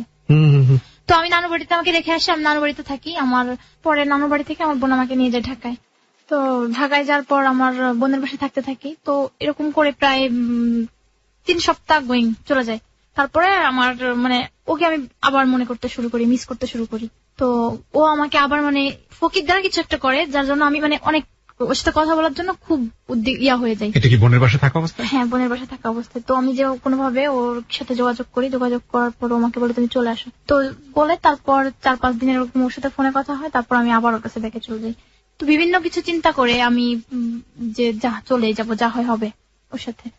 তো ও কিন্তু আমাকে মানে খুব মারতো, করতো, ওইগুলো এখন তখন আর আমার ভিতর কাজ করতেছে না। তোমাকে বলে কি আমি চিটাগাং আছি, তুমি যদি আসো তাহলে, আমি আসলেও বাড়িতে ছিল কিন্তু আমাকে মিথ্যা বলছে আমি চিটাগাং আছি, তুমি আসলে আমি কাজ করে আসবো। তো আসে, কাজ করে এসে আমাকে নিয়ে যায়। নিয়ে যাওয়ার পরে ও আমাকে ওর সেই ফ্রেন্ডের বাসায় নিয়ে যায় আবার আমাকে। নিয়ে গেলে যার বাসায় ফার্স্ট টাইম এসে আমরা উঠছিলাম। তো ওখানে নিয়ে যাওয়ার পর ওখানে নিয়ে আমাকে খুব মারে। আবারও মারে? ওই দিন, হ্যাঁ, যে পালাইছিলাম কেন বাড়িতে, মানে ওকে ছেড়ে কেন চলে গেছি। মানে তুমি পালিয়েছিলে কেন, এই জন্য মারে? হ্যাঁ, খুব এবং মারে। তুমি যে সেকেন্ড টাইম তোমার বোনের বাসা থেকে গেলে, এটাও তো ফ্যামিলি কাউকে না জানি? হ্যাঁ, কাউকে না জানিয়ে হঠাৎ করে চলে যাই। তো তুমি তোমার ফ্যামিলিকে বলোনি যে বিয়েটা কিভাবে হয়েছে? হ্যাঁ বলেছি, তো তারপরও তো একটা ডিভোর্স দিতে হবে, যদি ও কখনো আমাকে মানে লাইফে ঝামেলা করে। তো এই জন্য তারাও মানে আমি বোনের বাসায় থাকা অবস্থা তারা ডিভোর্সের একটা ব্যবস্থা করতেছিল লোকজন ধরে ধরে। তো এর মধ্যে দিয়ে আবার আমি চলে যাই, আমার ফ্যামিলিকে না বলে আবার আমি চলে যাই। তো ফার্স্ট টাইম ফ্যামিলি আমাকে একটা সুযোগ দিচ্ছে, সেকেন্ড টাইম তো আর কোনো সুযোগ হয় না। তো আমার ভাইয়া তো সেটা শুনতে পারে যে আমি আসছি, তো আমি বাড়িতে থাকি না, জন্য কিছু বলতে পারিনি। তখন আমার ভাই আমার বাবাকে বলে যে আপনি আপনার মেয়েকে এবার তেজ্যপুত্র করে দেন, ও আর কখনোই জায়গা পাবে না ফ্যামিলিতে। ও প্রথম তো গেছেই, তখনই মুখে মানে ও বলছিল যে এটা করে দিব। তো সেকেন্ড টাইম বাবাকে খুব প্রেশার দেয়, তো বাবা কাগজে কলমে করে না, বলে যে ওকে আমি আর কখনো চোখের সামনে দেখতে চাই না। বাবাই কথা বলে? হ্যাঁ। পর আমাকে ওর ফ্রেন্ড ওই আগের ফ্রেন্ডের বাসায় নিয়ে যায়, ওখানে গিয়ে আবারও মারধর শুরু করে। তো ওখানে মারার পর তারপর বিকালের দিকে আমরা আবার ওইখান থেকে ব্যাক করি, বাড়িতে নিয়ে আসে আমাকে। তো বাড়িতে আনার পর আমি তো ওর কাছে আসার আগ পর্যন্ত জানি না, আমাকে বলে দেখো আমি তোমাকে নিয়ে অনেক দূরে চলে যাব, যেখানে কেউ আমাদের ধরতে ছুতে পাবে না। মানে বাড়িতে গেলে তোমার ফ্যামিলি ফোন দিবে, বা তুমি ওদের বাড়ি থেকে আমাদের বাড়ি দেখা যাইতো। তো আমি আর একটু বেশি ইমোশনাল হইতাম, এত কাছে হয়েও আমি বাবা মাকে দেখতে পারতেছি না, ভাই বোনকে দেখতে পারতেছি না। তো আমাকে বললো যে বাড়িতে রাখবো না। তো আমি বললাম দেখো ঠিক আছে, তুমি আমাকে বাড়িতে নিও না, আমি গোপালগঞ্জ টোটাল যেতে চাই না। আমি যেদিন সবাইকে তোমার মানে তুমি বাড়ির জামাই হিসাবে গণ্য হবা, বা তুমি যেদিন নিজেকে প্রুফ করতে পারবো, ওই সময় আমরা বাড়িতে যাবো। তো এরকম কিছু বলে আমাকে নেয়। তারপর নেওয়ার পরও আমাকে ওই বাসায় নিয়ে অনেক মারে। এরপর রাতে কথায় কথায় মারধর করতো? হ্যাঁ, কথায় কথায় মারধর করতো। আর বিশেষ করে যখন ওর পকেটে টাকা না থাকতো, নেশা করতো, তো তখন নেশা করতে পারতো না। নেশা করলে মোটামুটি চলতো, নেশা না করলে ওর বেশি রাগ হতো, তখন আর বেশি মারতো। তো আমাকে বাড়িতে নিয়ে গেলো। আবার নেওয়ার পর ওর মা বললো যে, ওর মা আবারও মেনে নিল কিভাবে, ও স্টাম্প নিয়ে আসলো, আমাকে দিয়ে লেখালো যে তুমি স্টাম্পে সিগনেচার করো। আর আমি এতটাই মানে হয়ে গেছি যে আমার সেন্স তখনও কাজ করতেছে না। ওখানে লিখছে আমি যদি মরেও যাই তাহলে ওরা কোনোভাবে দায়ী না, এবং এখানে তোমার সাইন দিতে হবে। হ্যাঁ, এখানে আমি সাইন দিলাম অলরেডি, মানে তখন দিয়ে দিয়েছি। মানে আমি সাইন না দিলে ওরা জানি না কেন আমাকে বললো, আমি সাইন করে দিলাম। আমি নিজেও মানে বুঝতে পারিনি যে কি হচ্ছে না হচ্ছে আমার সাথে। তো ওরা সাইন দিল, এই জন্য আমি পালিয়ে গেছি আগের বার, যদি আবার এমন কিছু হয়, আমার যদি কোনো দুর্ঘটনা ঘটে, ওরা ফেসে যাবে। তো এই জন্য ওরা ওদের সেফটির জন্য আমাকে স্টাম্প থেকে সিগনেচার নিল আমার। কিন্তু স্টাম্পে যে টোটাল কি লেখা ছিল এটা আসলে আমার পড়া হয়নি, আমি জানি না। তো স্টাম্পে এরকম লেখা ছিল যে কখনো আমার কোনো ক্ষতি হলে ওরা কোনোভাবে দায়ী না। এটা হচ্ছে ওর আরেকটা পাওয়ার বেড়ে গেল। একে তো আমার ফ্যামিলি আমার কোনো খোঁজ খবর নেয় না। এরকম করতে করতে ও আমাকে মানে আবার এরকম মারধর শুরু করলো। হ্যাঁ, ও ড্রাগ নিত, বাট আমি জানতাম না। ও গাঁজা খেত, তারপর ইয়াবা খেত, পেন্সিডিল খেত। তো ও ওরকম মারতো, সারা তো বাইরে থাকতো। তো নতুন বিয়ে করছে, নতুন বউ, আর জানি না কিসের জন্য বাইরে থাকতো। ওর সময় যখন ও ফিরবে তখনই ওরকে খুশি করতে হবে আমাকে। আমার মানে ইচ্ছে অনিচ্ছের কোনো মূল্যই ছিল না, বা আমি যে একটা মানুষ ওর সেটা কখনো মনে হতো না। তো এরকম করে যাচ্ছিল। পরে 6 থেকে 7 মাস কেটে গেল, এর মধ্যে ও আমাকে ওরকম করতেই লাগলো, কোনো কাজ বাজ করে না। তো আমি আবার সিদ্ধান্ত নিই আমি আবার ব্যাকে চলে যাব, মানে আমার পরপর আমার ভুলগুলো হয়ে যাচ্ছিল। তো আমি আবার চলে যাই। চলে যাওয়ার পর আমি ঢাকায় এসে 1 সপ্তাহ আমি আমার এক বোনের কাছে থাকি, নিজের বোনের কাছে না, অন্য এক বোনের কাজিনের কাছে থাকি। থাকার পর পরে আমাকে বলে যে আমাকে লাস্ট সুযোগ দাও। তখন আমি বুঝে সুঝেই, তখন আমার মানে এমন একটা প্রবলেম দেখা দেয়, আমি মনে করি আমি কনসেপ্ট করছি। তো ডক্টরের কাছে যাই, আনি, তো ওরকম কিছু ধরা পড়ে না, কিন্তু আমি ভয় পেয়ে যাই খুব, যে আমার মনে হয় কনসেপ্ট করছি আমি। তো এটা থেকে আমার মানে আমি খুব আসলে আমার মানে অতটা বুঝে উঠতে পারি না। কিছু বোঝার আগে আমি আমার মাকে বলি, মা আমি আসলে ওকে ছেড়ে থাকতে পারবো না। আমি ওখান থেকেই আমার মার সাথে যোগাযোগ করি যে মা আমি চলে আসছি, তো আমি বাড়িতে যাবো না, আমি আমার মতো করে থাকি, দেখি আমি কি করতে পারি। তো এটা বল ঠিক আছে, আমার মাও জানতো কাজিনের কাছে আসি। তো এরকম করে 1 সপ্তাহ, টোটাল 1 সপ্তাহ পার হইতে পারে না, আবার আমি ওর কাছে দেখে যাই। তো ও তখনও ও আমাকে নিয়ে আর বাড়িতে যায় না, তখন ও আমাকে নিয়ে ডাইরেক্ট গাজীপুরে যায়। গাজীপুরে ওর এক ফ্রেন্ডের বাসায় ওঠে, সম্পর্কে বিয়ে হয়। তো তার বাসায় একই রুমের মধ্যে আমি, ও, ইভেন ওর 2টা ফ্রেন্ড থাকে একই রুমের মধ্যে। তো গাজীপুরে থাকি। তারপর চাকরির ব্যবস্থা, মানে ও চাকরি চাই, কোথাও চাকরি পায় না। আমি তো অবশেষে আমি, এটা নভেম্বর মাসের ঘটনা, তো নভেম্বরের লাস্ট উইকে হচ্ছে ওইখানে যাই, ডিসেম্বর পুরো মাস বসে থাকি। তো ওরাই খাওয়ায় আমাদের। তারপর জানুয়ারি মাসের 2 তারিখে আমার চাকরি হয় গার্মেন্টস এর একটা কোয়ালিটিতে, আমি চাকরি নিই। তো ওখানে আমার সকাল 7টায় বাসা থেকে বেরোতাম, গাড়ি দিয়ে যেতে হতো, আপনার রাত 10টা, 10:30, 11টায় বাসায় ফিরতাম। তো তো এত পরিশ্রম করতাম, আমার খুব কষ্ট হতো, আমি এরকম পরিশ্রম লাইফে কখনো করিনি। তো আমার খুব কষ্ট হতো, আমি না খেয়ে মানে দুপুরে সকালে ম্যাচি খাইতাম, আমাকে দুপুরের খাবার দিত ওই পাতা বাঁধাকপি আছে ওটা ভাজি করে, সকালে ওটা ডাল থাকতো খাবার। তো দেখা যাচ্ছে আমি দুপুরে লাঞ্চ নিয়ে যেতে হবে, আমাকে ওই ভাজির মধ্যে একটু পানি ঢেলে দিয়ে জাস্ট একটু ঝোল ঝোল করে ওর মধ্যে একটা মাছ দিয়ে আমাকে দিত। ওটা আমি যখন লাঞ্চে দুপুরে খেতে বসতাম খেতে পারতাম না, চোখ দিয়ে মানে শুধু পানি ঝরতো, কারণ আমি কখনো এরকম কষ্ট করিনি। ও আমাকে এর মধ্যে কখনো আমাকে একটা সুতাও কিনে দেয়নি, এতগুলা দিন পার হয়ে গেছে। ইনফ্যাক্ট ওর সামর্থ্য কি ছিল? কারণ ওর কোনো সামর্থ্য ছিল না। এর মধ্যে 2টা ঈদ যায়, 2 ঈদে আমাকে ওর মা আমাকে একটা ড্রেস দেয়, ওর চাচা আমাকে একটা ড্রেস দেয়। লাইফে আমি ওই বয়সে তখন আমি ফার্স্ট স্যালারি তুলি 9,899 টাকা। ওকে। তো এই টাকাটা আমি যে টাকাটা আমার স্বপ্ন ছিল আমি আমার বাবার পাশে দাঁড়াবো বা বাবাকে করবো, কিন্তু সেটা আসলে হয় না। আমি খুব ইচ্ছা করতেছিল যে বাবাকে অন্তত আমার রোজগারের একটা টাকা দিয়ে হলেও বাবাকে কিছু করি, কিন্তু আমার কোনো উপায় ছিল না তখন। তো ফ্যামিলির সাথে আমার টোটালি কোনো যোগাযোগ নেই। তো আমি ওর টোটাল টাকাটা এনে ওর হাতে ধরে দিই। এর মতো অবস্থা ও চাকরি করে না, ওর হাতে যে পুরো স্যালারিটা আমি ধরে দিই, ওই টাকাগুলো ও উড়াই ফেলতো। কি করতো আমি কিছু জানি না, শুধু খাওয়া টাকা দিয়ে আমাদের দুজনের 5,000 টাকা ওই মাসে খরচ হলো। তারপর ও একটা চাকরি পেলো, আমি আমার একটা। তোমার লেখাপড়া কি বন্ধ? হ্যাঁ, তখন তো আমার লেখাপড়া বন্ধ, মানে বন্ধ বলতে কি এসএসসি রেজাল্ট দিচ্ছে কিন্তু আমি কোথাও ভর্তি হয়নি তখন। তো আর এদিকে ওর ইন্টারমিডিয়েট পরীক্ষা, তো ওই যে ওই বছর তো লস গেল, তো এই বছর পরীক্ষা দেবো এরকম একটা প্রিপারেশন। তো আমি ওকে পরীক্ষা দেওয়াবো। যাই হোক, আমি বলছি আমি চাকরি করবো, তুমি পরীক্ষা দাও।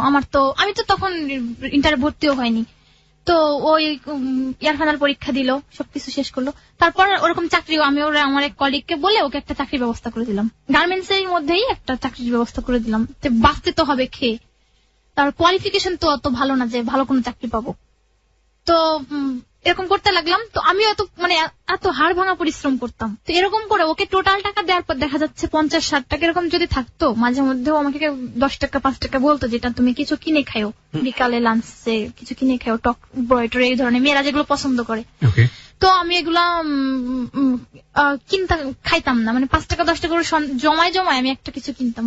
তো এরকম করে আমি চলতো। আর এরকম এই চাকরি করা অবস্থাতে ও আমাকে কন্টিনিউ প্রতিদিন রাতে মারতো কিছু না কিছু। আমি খেতে বসছি, দেখা যাচ্ছে আমি খেতে বসছি, আমার একটা ভাত পড়ে গেছে প্লেট থেকে, কেন ভাতটা পড়লো, বা আমি থালাবাটি গুলো ধুয়ে আনছি, একটা বাটি মানে নিচে পড়ে গেছে স্লিপ খেয়ে হাত থেকে, কেন এটা পড়লো, আস্তে কাজ করতে পারিস না, এসে মানে সবসময় তুই তুকারি করতো। আর ভালো একটা কথা বললো, মানে একটা বকা দিত, খুব অকথ্য ভাষা আমার মাকে নিয়ে বকাটা দিত, যে এই বকাটা দিত।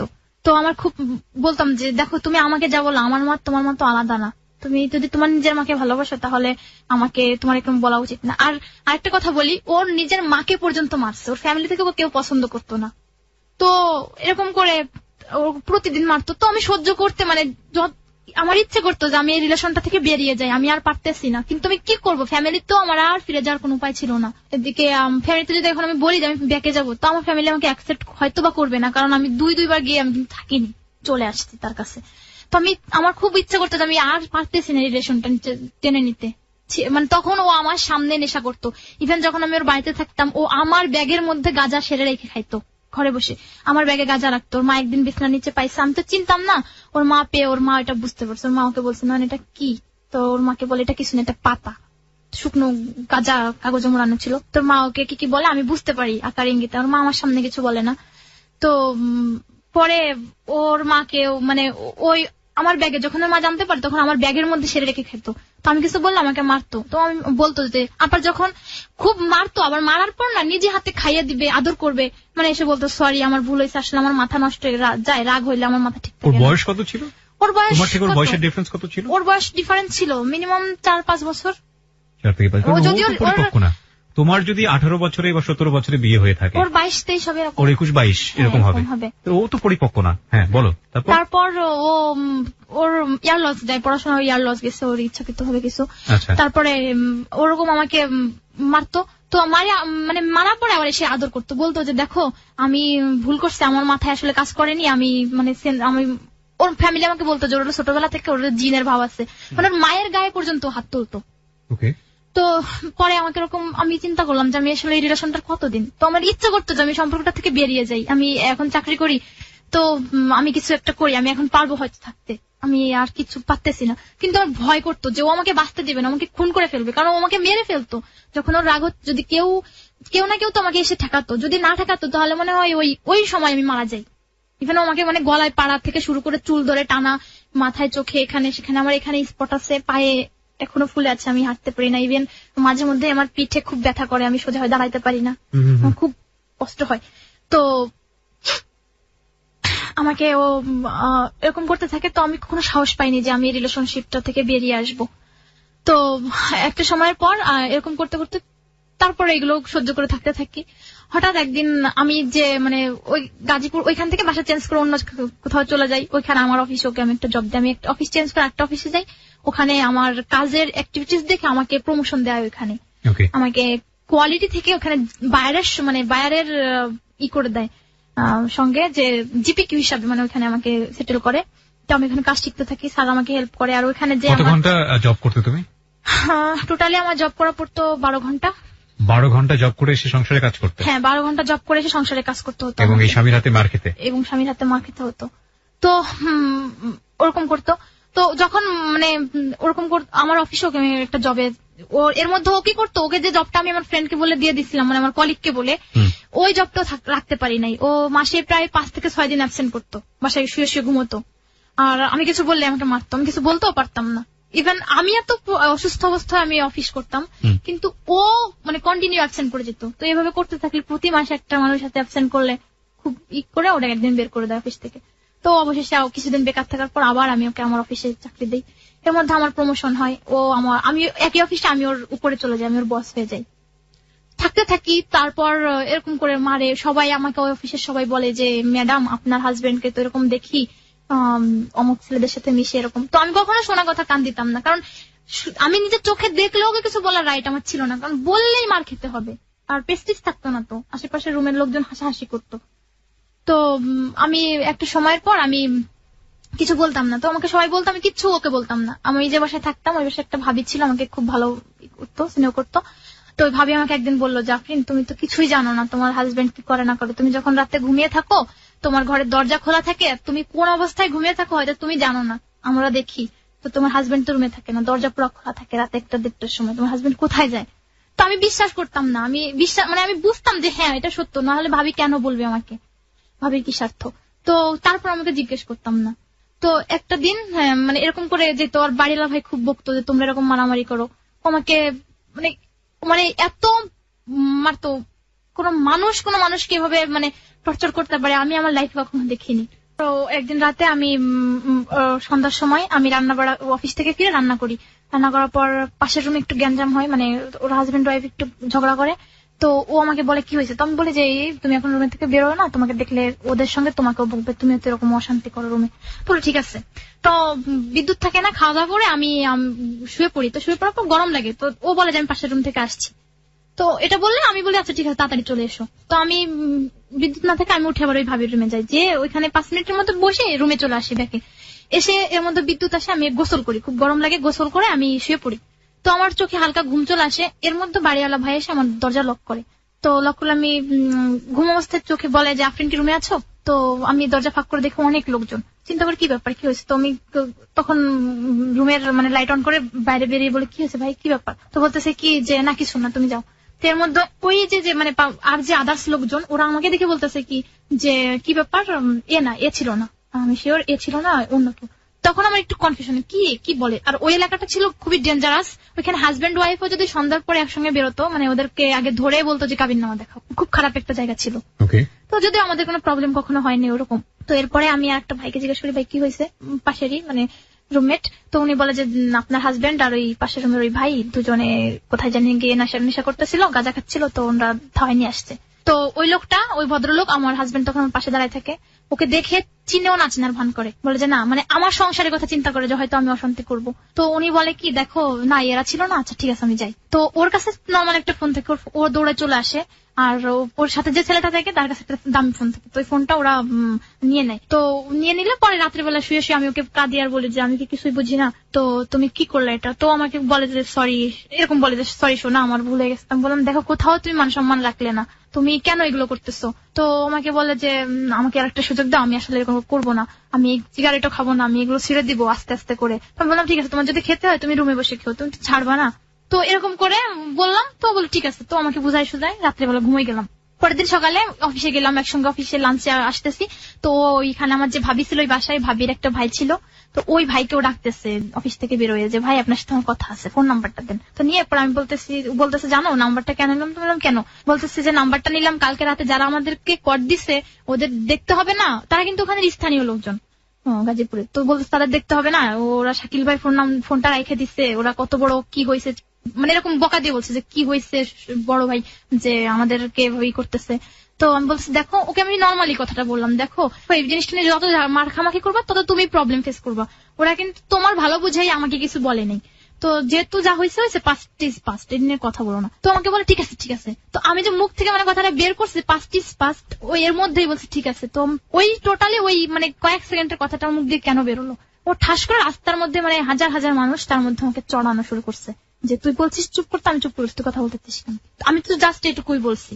তো এর মধ্যে ওই রকম অশান্তি চলতেছে। তো একদিন সকালে আমি রাতে খুব মানে টায়ার্ড লাগে, আমি অফিস থেকে ফিরে খুব খারাপ লাগে, তো আমাকে একটু ডাকে। তো আমি ওর দিকে মানে আমি বলি দেখো প্লিজ আমার এখন খুব অস্বস্তি লাগতেছে। তো বলে ঠিক আছে, তো সকালবেলা আমাকে তোমার সময় দিতে হবে। তো আমি বলি সকালে আচ্ছা ঠিক আছে। তো সকালে ঘুম থেকে উঠে দেখি মানে রাতে টায়ার্ড হওয়ার কারণে সকালে ঘুম থেকে উঠতে লেট হয়ে গেছে, তা উঠে আর আমার সকালে মানে ওকে সময় দেওয়া হয় না।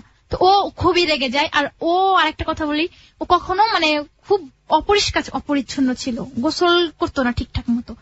তো ও আমাকে ওই দিন সকালে মানে আল্লাহই জানে কেন ও ওই দিন সকালে উঠে খুব মানে ভোরে ভোরে গোসল করছে, আর ওর মুখ চোখ দেখে মনে হচ্ছে আগুন বেরোচ্ছে, যে আমি ওকে টাইম দেইনি। তো ও ওই দিন আমার উপর খুব রেগে থাকে। তো আমি রান্না বাড়া করে অফিসে যাবো, তো এটা করে আমি অফিসে যাওয়ার পর আমার স্যাররা আমাকে খুব বকা দেয় যে তোমার জন্য ওকে চাকরি দিচ্ছি, ও প্রতি সপ্তাহে একদিন করে ওর অ্যাবসেন্ট থাকে। তো ও করে কি, ওদিন তো অফিসে যায় না, অ্যাবসেন্ট থাকে। লাঞ্চ আওয়ারে তো কেউ চেক করা হয় না, ও অফিসে ঢুকে আমি যে রুমে বসে থাকি, আমার রুমের ওই বাইরে থেকে গ্লাস দিয়ে মানে টোকা দেয়। তো আমি বাইরে ওকে দেখে আমি রুমের বাইরে আসি, মানে রুমের গেটটা খোলার সঙ্গে সঙ্গে আমার চুলে মুঠি ধরে মার শুরু করে। তো মার শুরু করলে মানে এত মারে যে এক পর্যায়ে যে কাইচি গুলো আছে সিজার, ওটা মানে ফিকে মারে আমার এখানে লাগে, কেটে যায়। কেটে গেলে পরে ওইখানে বুয়া খালা থাকে ফ্লোরে, উনি আমাদের যেভাবে ঠেকায়, মানে অনেক খারাপ অবস্থা হয়, এখানে ফিট হয়ে পড়ে থাকি। পরে ও বেরোয় চলে আসে। তারপর এটা অফিস আওয়ার শুরু হলে স্যারদের কানে যায়। পরে স্যাররা এটা বিষয়টা নিয়ে বলে যে তুমি এত কেন সহ্য করো? সবাই বললো যে ওকে তো কন্টিনিউ প্রতিদিন মারে এরকম। তো সবাই বললো তুমি আর এগুলো করো না, তুমি এবার বেরিয়ে এসো এগুলো থেকে। তো আমি বললাম যে হ্যাঁ আমি আর এটা করতে পারতেছি না, আমি আর পারছি না, আমি বেরোতে চাই, আপনারা আমাকে একটু হেল্প করেন, আমার ফ্যামিলি আমার পাশে নেই, আমি কি করবো আমি কিছুই বুঝতে পারতেছি না। এর মধ্যে ও যে আমাকে মারতো, এর মধ্যে আমিও একবার সুইসাইড অ্যাটেন্ড করি, ঘুমের ওষুধ খাই। এবার ও আমি মাত্র 2টা ট্যাবলেট খেয়ে আমার কিছু সেন্স ছিল না 4 দিন পর্যন্ত, অথচ ও 1 পাতা ট্যাবলেট খাইছে। নোট দিস পয়েন্ট, মানে ও পুরো ওষুধটা খেয়ে নিছে। ওর ভাই ওকে ডাকতে এসে দেখে যে ও বেহুশ ফিট হয়ে পড়ে আছে। তো এমতো অবস্থায় ওর ভাই আমাকে ফোন দেয় যে তুমি বাসায় আসো। আমাকে তো বাসায় আসতে দেয় না, স্যাররা বলে তুমি থাকো, ওকে আমরা ডাকায় আনতেছি। তারপর স্যাররা আমাকে নিয়ে আসে, এসে ওকে দেখে বলতেছে কি আসলে ও যে অপরাধ করছে সেটা ক্ষমাযোগ্য না, যাই করুক। আর এগুলো হচ্ছে ওর ওই অন্যায়টা করছে, অন্যায়টাকে চাপা দেওয়ার জন্য ওর একটা অভিনয় এটা। তো ওর স্যাররা বললো যে দেখেন আপনারা এটা চিন্তা করেন না, জোর কেউ নেই, আমরা ওর পাশে আছি, বাবা মা না থাকলে আমরা আছি। এটা বললে ও আমাকে ওর ভাইরা আসায় আমাকে স্যাররা বললো যে ও আজকে রাতে এখানে থাক, আমরা যাচ্ছি, কিছু হলে তোমাকে বুঝে দিতে হবে। তো এটা বলে সবাই ভাইয়া স্যারদেরকে বিদায় দেওয়ার জন্য বাসার বাইরে যায়। তো আমি তখন কি করব, আমার হাত পায়ে মানে কোনো বল পাচ্ছিলাম না, আমি জাস্ট ওর বুকের উপর মাথা দিয়ে, দুপুরে এত কিছুর পরে আমি বুকের উপর মাথা দিয়ে আমি ওকে জড়িয়ে ধরে কেঁদে দিচ্ছি, মানে আমার সহ্য হচ্ছিল না। তো যখন কেঁদে দিচ্ছি তখন ওই মুহূর্তে ও কিন্তু মানে মতো অবস্থা সবাই দেখতে সেন্স নাই, ও পুরো 1 পাতা ঘুমে 10টা ট্যাবলেট খেয়ে ঘুমিয়ে আছে। আমি যখন ওর বুকে মাথা রেখে কেঁদে দিচ্ছি তখন ও বলতেছে যে সবাইকে নাকি আমাকে বকা খাইতে আনছিলি, তো পরান ভরছে, তুই তো এটাই চাইছিলি। তখন আমি বলতেছি কি তুমি না ওষুধ খাইছো, এটা কি? তো বলতেছে কি যে হ্যাঁ খাইছি। তো বলতেছে আমি তো নেশা করি, আমি তো জীবনে এত নেশা করছি যে আমাকে ওষুধও ধরে না। তো আমি বললাম ঠিক আছে তুমি এখন অসুস্থ, তুমি কোনো কথা বলো না, চুপ থাকো।